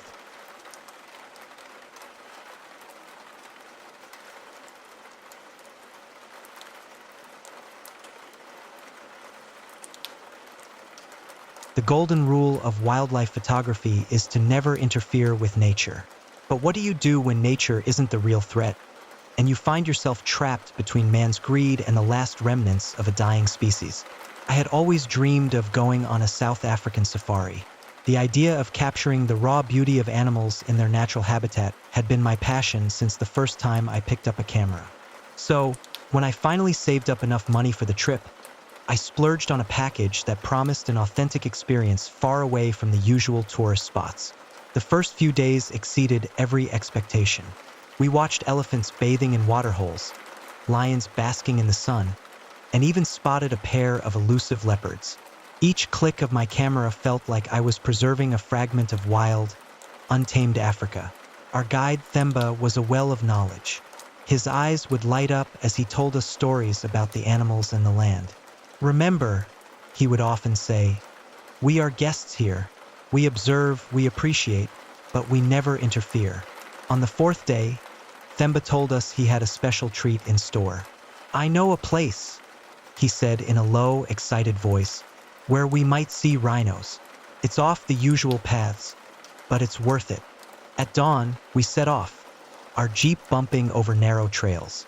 As the sun rose, casting a warm golden glow over the savannah, Themba stopped the vehicle. "From here, we'll go on foot," he whispered. "Absolute silence. Rhinos have poor eyesight, but their hearing is excellent." My heart raced with excitement as I followed Themba and the other tourists into the bush. After about 15 minutes of carefully moving through the thick foliage, Themba held up his hand, signaling us to stop. He pointed ahead, and my breath caught in my throat. There, about 100 yards away, was a small group of white rhinos. Their massive gray bodies contrasted with the golden grass, their horns etched against the sky. It was every photographer's dream.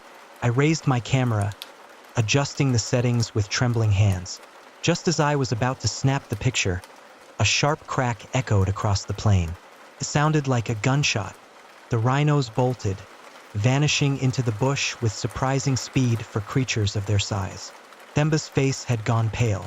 "Poachers," he hissed. We need to leave now. But my curiosity, along with a misplaced sense of duty, overpowered my common sense. We should report this, I whispered back, if we can get evidence. Themba shook his head vehemently, but I was already moving, creeping towards where the sound had come from. Reluctantly, he followed. As we neared a small clearing, I heard voices, men speaking in hushed, urgent tones. I peered around a large acacia tree and felt my blood run cold. For men stood in the clearing armed with high-powered rifles, but it was what lay at their feet that made my stomach churn. A rhino, its magnificent horn brutally hacked off, blood staining the dusty ground. Without thinking, I raised my camera and started shooting. The rapid-fire click of the shutter seemed deafening in the tense silence. One of the men's heads snapped up, his eyes locking onto mine. For a heartbeat, time seemed to stand still. Then all hell broke loose. Run! Themba yelled, grabbing my arm and yanking me away. We crashed through the bush, thorns tearing at our clothes, branches whipping our faces. Behind us, I could hear shouts and the sound of pursuit. My lungs burned, and my legs felt like lead, but terror kept me moving. Themba was a few paces ahead, his knowledge of the terrain our only advantage. A gunshot rang out, the bullet splintering bark off a tree inches from my head. I ducked instinctively, nearly losing my footing. Keep going, Themba urged, his voice strained. We ran for what felt like hours, the sounds of pursuit sometimes fading, sometimes growing alarmingly close.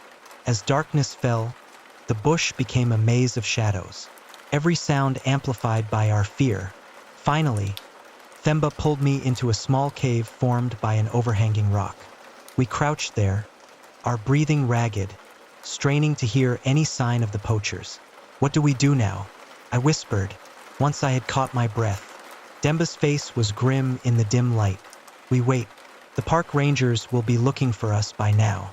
But so are the poachers if they find us first. He didn't need to finish the sentence. The night stretched on endlessly. Every snapping twig, every rustle of leaves made us tense, expecting to see the barrel of a gun appear at any moment. I clutched my camera, the evidence it contained now a dangerous burden. As the first light of dawn began to filter through the trees, we heard a new sound, the distant whir of helicopter blades. Hope surged through me, but Themba remained cautious.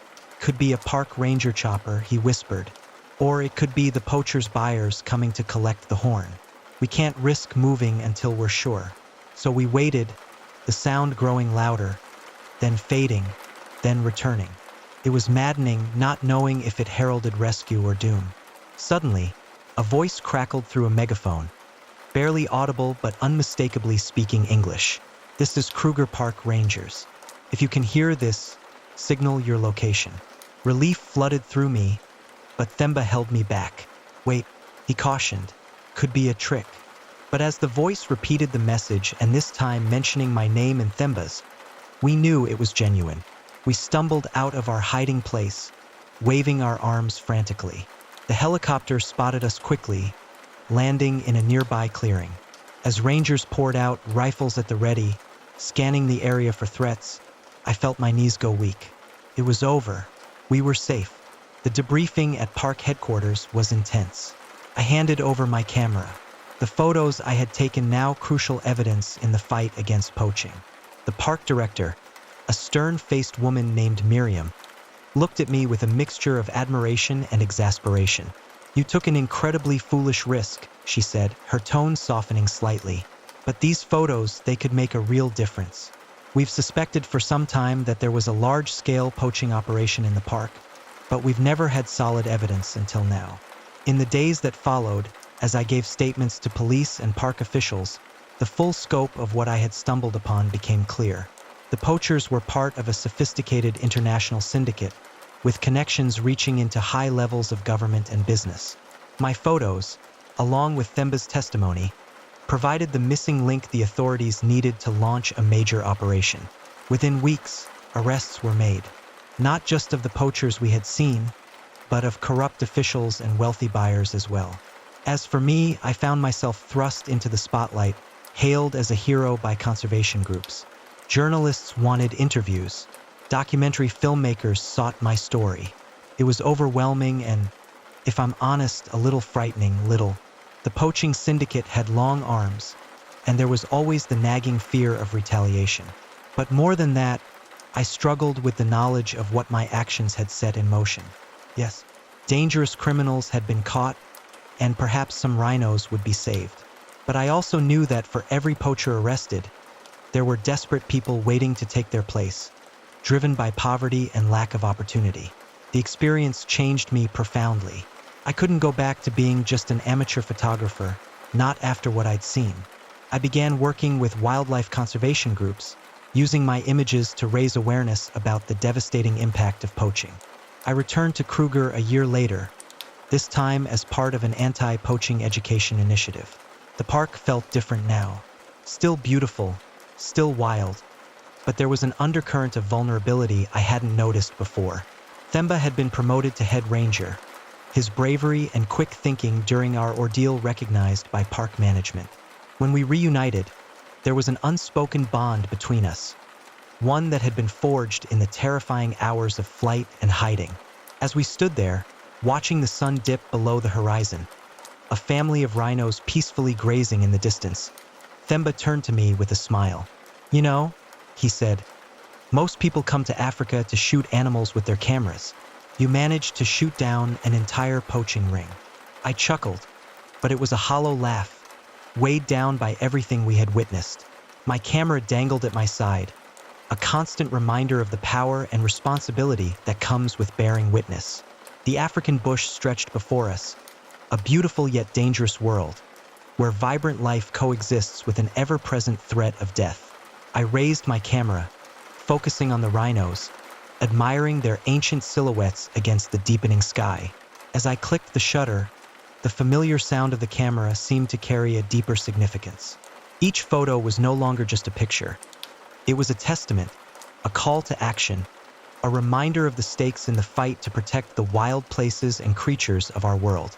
As the light faded and darkness began to claim the land, I stood there, with a friend who had become more like a brother. In that moment, despite the looming dangers of the night, I felt a fierce hope. The night would pass, and the dawn would come, and we would be there to meet it, cameras in hand, ready to capture and protect the wild heart of Africa.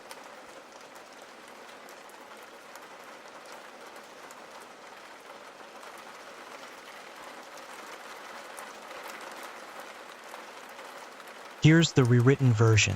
It was the summer of 2007 when my best friend and his girlfriend suggested I get a date and join them on a trip to some local hot springs. These natural hot pots were located deep in a nearby canyon, not far from our place in Utah. They told me the hot pots were amazing, easy to get to, just a short hike from where we'd park off the main road through the canyon. Around 7 p.m. that evening, we parked the truck in Spanish Fork Canyon and started hiking toward the hot springs. I'm not sure where my friend got his information, but the hike was definitely not the quick and easy stroll he promised. It turned into a difficult, hour-long trek along a narrow path where we had to walk in single file, navigating around tricky spots where one wrong step could send you tumbling down the mountain. It felt like we'd never make it to the hot springs, but after a lot of effort and being unprepared for the challenging hike, we finally arrived. The sun was setting, and we reached the clearing where the natural pools had been dug out. It was later than we expected, but we figured we could still enjoy the hot water under the stars. We were so deep in the canyon by this point that the stars shone brighter than I had ever seen before, free from any light pollution.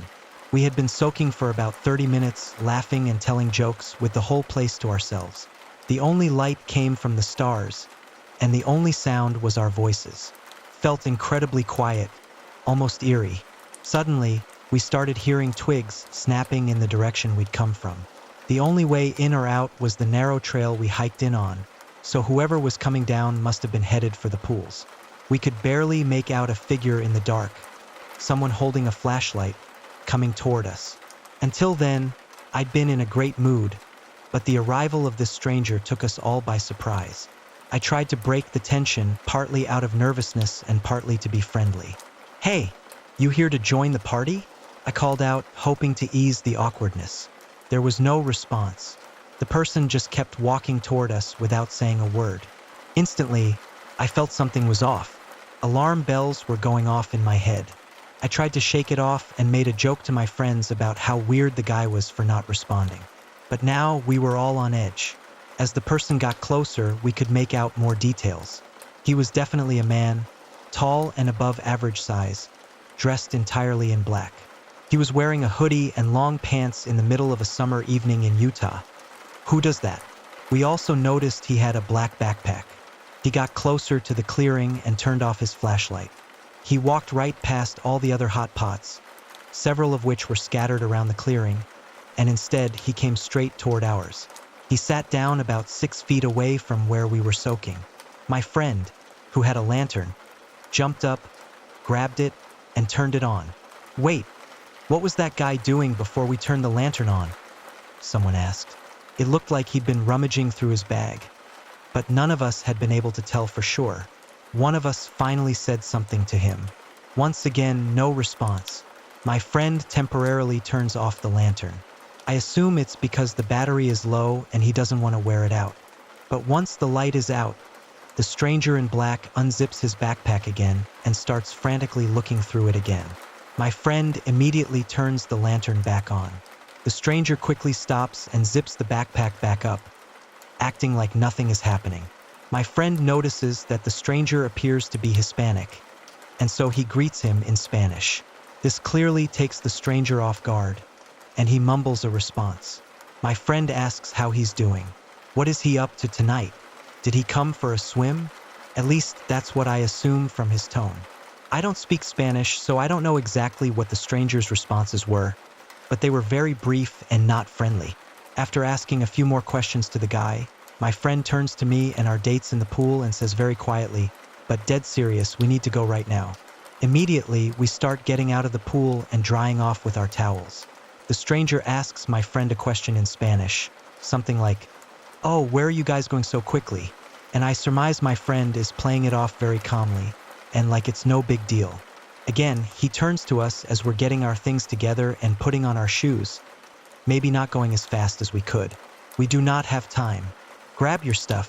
We're going." Now, we don't ask questions. We grab our things and start practically running towards the trailhead as a group.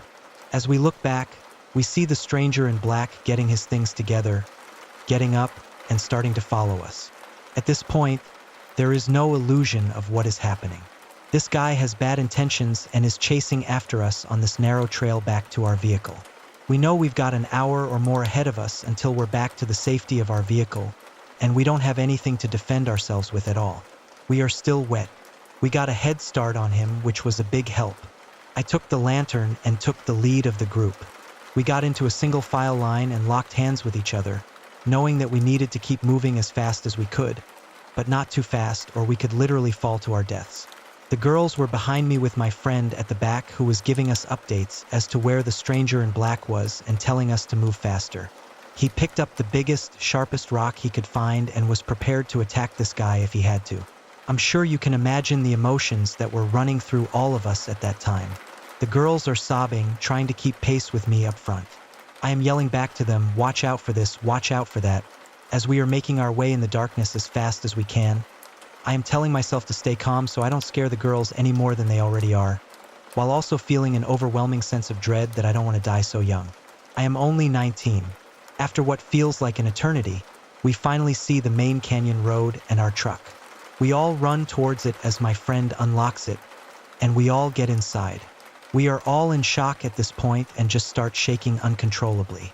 I tell my friend to start the truck and start driving so that we can get out of there and never come back. I ask my friend, the one who was speaking Spanish to the stranger, "Why did you tell us to get out of there so quickly?" My friend answered that he purposely had been turning the lantern on and off because he noticed when he did, the stranger was searching in his bag for something. And when it came back on, the stranger closed it up fast and acted like he hadn't just been looking for something. That was when he tried speaking in Spanish to get a feel for what was going on with the guy. My friend said that he was asking the stranger some questions in Spanish like, "Where are your friends?" And the stranger answered, "No friends," and other short answers to basic questions that gave my friend the absolute creeps. Once, the stranger asked my friend something about the girls who were with us. That was when he told us that we needed to get out of there. Apparently, he was able to see the stranger following us almost the entire way out of the trail, but dropped off towards the end when he couldn't keep pace with us. What was that stranger doing in the middle of the dark canyon by himself, dressed all in black? What did he have in his bag that he was trying to get to that he didn't want us to see? And what would have happened to us if he would have caught up to our group on the trail that night?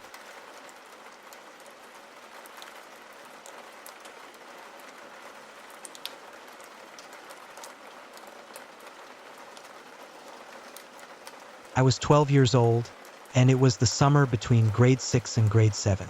My family had rented this amazing cottage by the ocean in Prince Edward Island. It was a big place with a jacuzzi, a field of fresh barley growing in the backyard, and if you walked to the end of the field, there was a small wooden path that led to kilometers of our very own private beach. It was, without a doubt, one of the nicest cottages I'd ever stayed in. Prince Edward Island is such a beautiful place, by the way. If you ever get the chance, you should definitely go. I remember asking my parents about sharks in the water, and they just laughed, telling me to be more worried about jellyfish because the water was too cold for sharks. But there were a few jellyfish that could sting if you weren't careful in the shallows. They weren't aggressive, though. Our beach was incredible. There were so many different types of crabs and jellyfish that you could play with, all sprawled across kilometers of stunning red sand, dotted with tide pools. When the tide was low, you could walk for miles through the surf. Unfortunately, I learned that the hard way. It was just another day at the beach with my family, filming videos and exploring. My brother and I decided to leave our parents behind and go for a swim. The water here was as warm as the Atlantic gets, and in the shallows, it honestly felt like a public swimming pool on a really hot day. We started wrestling around in the water, and I slapped him on the back, performing what we called a 5-star. He got mad and began tossing me around in the water. Then he threw a jellyfish at me, stinging me on the chest, and threatened to pee on me. So naturally, I threw the jellyfish back at him, and soon enough, a full-blown jellyfish fight broke out. By this time, my parents had made their way back to where we were and waved at us, signaling that they had brought lunch. Later, my brother made a mocking L on his forehead and made a face at me, but I wasn't done swimming yet. The water was barely up to my waist, so I decided to keep walking further out, heading toward the deeper part of the ocean. I kept going until the water was up to my chest and started doing a front crawl. I did a couple of backflips underwater and bobbed up and down for a while. Eventually, I decided I was getting cold, so I turned around to head back to shore. What I thought were seabirds turned out to be my parents shouting and hooting, calling for me to come back. They looked like tiny little specks off in the distance. I could barely make out that my dad was waving his arms in the air. This instantly freaked me out because I had no idea I traveled that far in such a short amount of time. Being a 12-year-old child, I had no idea anything about undertows or riptides. I just knew I had to get back to shore like my life depended on it because it did. The resistance of the undertow was fierce. Having gone surfing since this incident, I now know if you are caught in a riptide, to remain calm and swim parallel to the shore until you get out of the riptide. That's simple. I did not know this at the time. Full panic ensued. Thank my lucky stars, in my panic I ended up splashing myself out of the current. This was because I was a bad swimmer. If it kept taking me further, I would have definitely drowned and the water was becoming deeper. The undertow at my feet was still very strong, although manageable enough to slowly move through, creating lots of resistance and making me work extra hard. Almost drowning is quite the workout. I knew I was slowly but surely making my way back to shore. My parents saw that I was heading back, so they continued to eat lunch. I was becoming exhausted, just trying to march and swim my way back into shore. I was still very far away when something forced me to stop doing everything I was doing and listen to the sound of my pounding heartbeat. Something slippery and soft brushed up against my leg. I looked around, tried to make out the ocean floor below the waist-deep water I was standing in, still fighting the waves. There was no seaweed below me. Must have been a jellyfish or some sort of fish. I tried to reassure myself as I began moving forward again. As I am thinking this and trying to make out what's underneath the waves, I thought I saw a shadow in the water. A wave obstructed whatever it was. And before I could even think about anything, I felt the force of that same slippery sensation slide across my entire body. Something was in the water with me, and it was gigantic. Soft, but gigantic and terrifying at the same time. I could barely breathe. I was so shook. In some fit of hysterical panic, I started trying to swim away as fast and explosively as I could.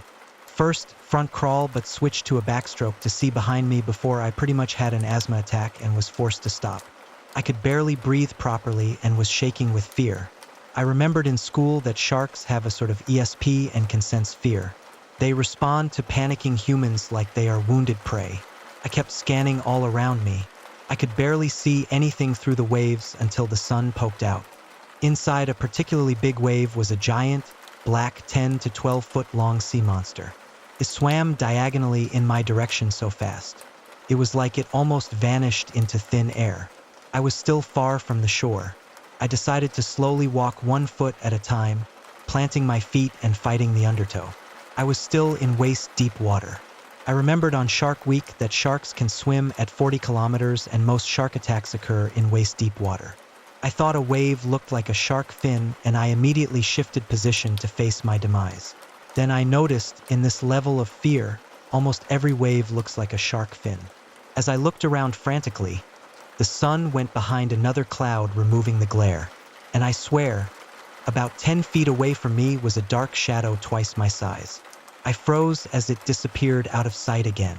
I did a 360 and couldn't see it anywhere. The same level of fear took over me, where I decided to stop taking my time and start backstroking as fast as I could, like some sort of water strider insect. I had seen Jaws at this point in my life, and every time my legs would kick together, a little V of wake would form on the water surface, looking almost exactly like the shark knows as it is surfacing the water and attacking people. Periodically, I would abandon swimming altogether and start screaming and kicking my legs viciously in front of me in the hopes that I'd get its nose.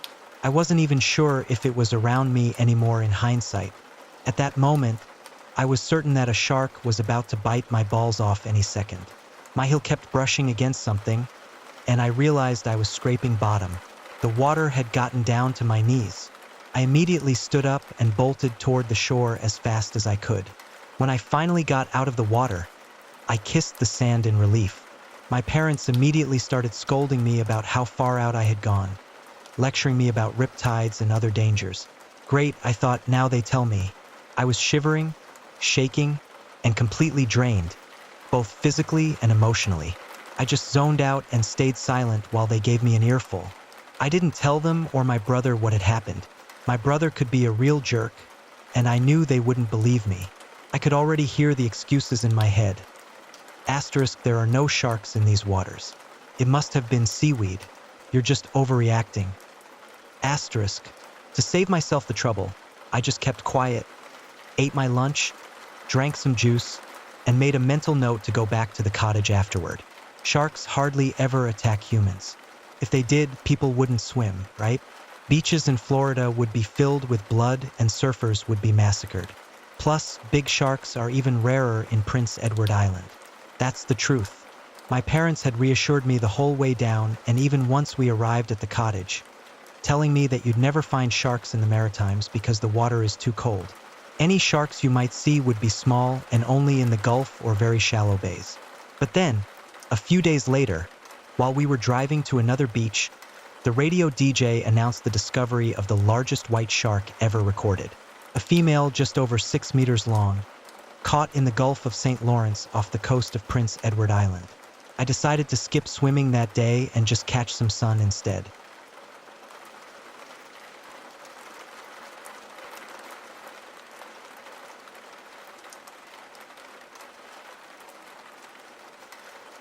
When I was in kindergarten, I loved to talk.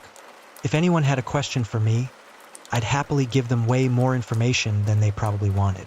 Most people thought it was endearing and praised me for being so smart, which motivated me to talk even more, though some found it annoying. My mom and I normally shopped at a market just a few minutes from our house. She had been shopping there for over 20 years, and she was friends with most of the workers. Naturally, I became friendly with them too and was always happy to chat.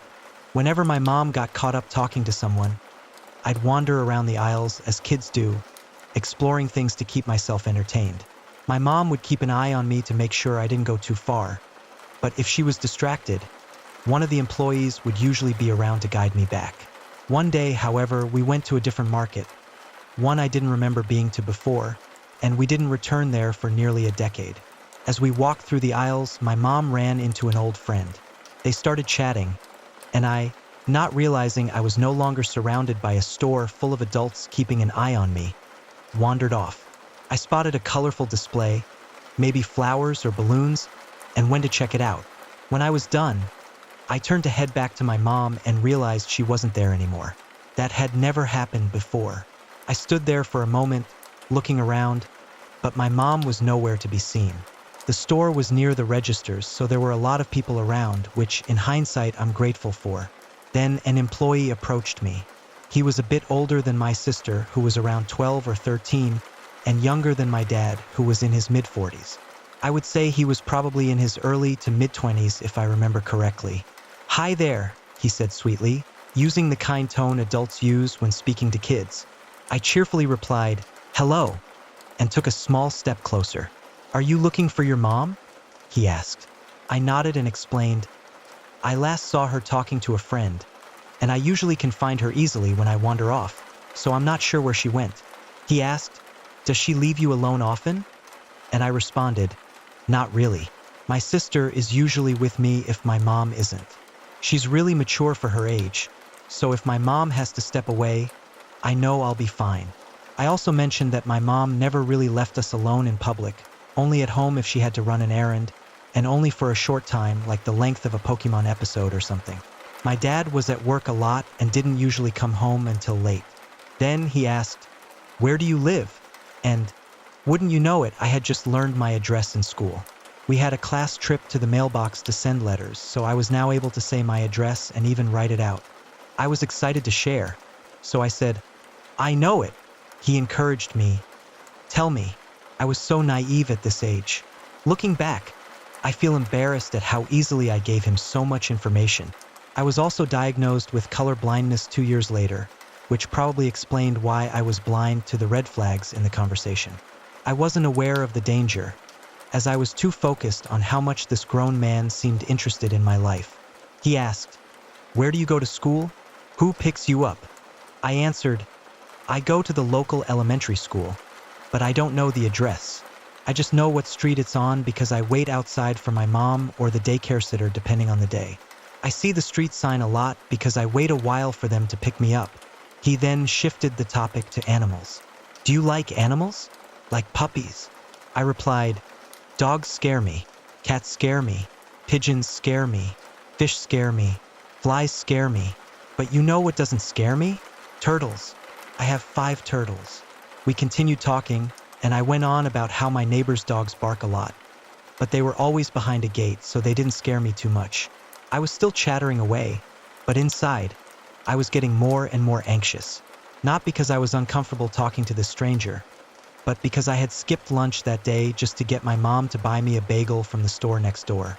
We were at the market for that bagel, and she was holding onto it to make sure I didn't try to eat it too quickly and choke, which I'd done before. And as much as I liked talking to this man who was making me feel smart and special, I really just wanted my bagel. As a child, I was always eager to charm adults with my talkative nature. When I was at the market with my mom, I would happily chat with anyone, sharing details about my life without hesitation. It became a routine, especially when I thought of the possibility of getting a cookie if I could catch my mom near the bakery section. So naturally, when I realized I couldn't find her, I thought, why not walk around with the man who's offering to help me find her? He seemed friendly enough, and he worked at the market. As we walked through the aisles together, I was starting to look around for my mom. When I finally spotted her, I was relieved, but I could tell something wasn't quite right. Her face shifted from a look of relief to something more anxious. I smiled and waved her over. She immediately grabbed my hand, and while I could tell she was likely about to scold me for wandering off, she seemed more focused on the man who was now standing in front of us. Before I could even introduce him, he quickly said that he was glad I had found my mom, and he needed to get back to work. He practically ran off toward the back of the store. My mom put her hands on my shoulders, looking me in the eye, her face now filled with concern. "What was he talking to you about?" she asked, her voice more serious than I'd ever heard it. I hesitated for a second before asking, "Can I have my bagel?" My mom opened her mouth, paused, then reached into her purse to hand it to me. As I ate, I happily told her everything about the conversation. The details I remembered, like my age, my school, my pickup schedule, my likes and dislikes, and my address. As I spoke, my mom's face went from pale to red with anger. She didn't say much, but I could feel the tension building.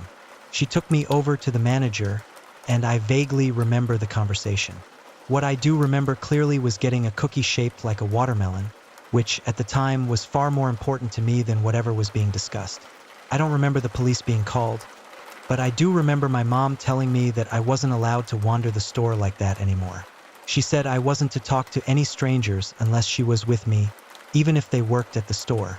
If I ever saw that man again, I was to run away, find someone I knew, ask for help, and if that failed, scream as loud as I could. I nodded, agreeing with her, though I didn't fully understand why she was so upset. I had always been taught that bad people looked scary and mean, and this man didn't seem scary to me. But if my mom said he was bad, I knew I had to listen. As a result, we never went back to that store again. Instead, my mom promised I could have a donut once a month from our usual store. When I was around 12, we had a safety assembly at school where they discussed how some adults try to get close to kids with bad intentions. It was a very watered-down version of what was most likely happening. But as I sat there, I suddenly realized how much worse things could have been if my mom hadn't found me in time. I thought back on that day and shuddered. If not at the store, then maybe in front of my school, or even at my house. A little over a decade has passed since that day, and now that I'm 18, I've never seen the man again, not even at that store. It's strange, though, because we went back there a few times after, and I'm pretty sure he didn't even work there. But I learned something important from that experience, something I didn't fully understand at the time, and it stayed with me, a silent lesson that's shaped the way I've viewed the world ever since.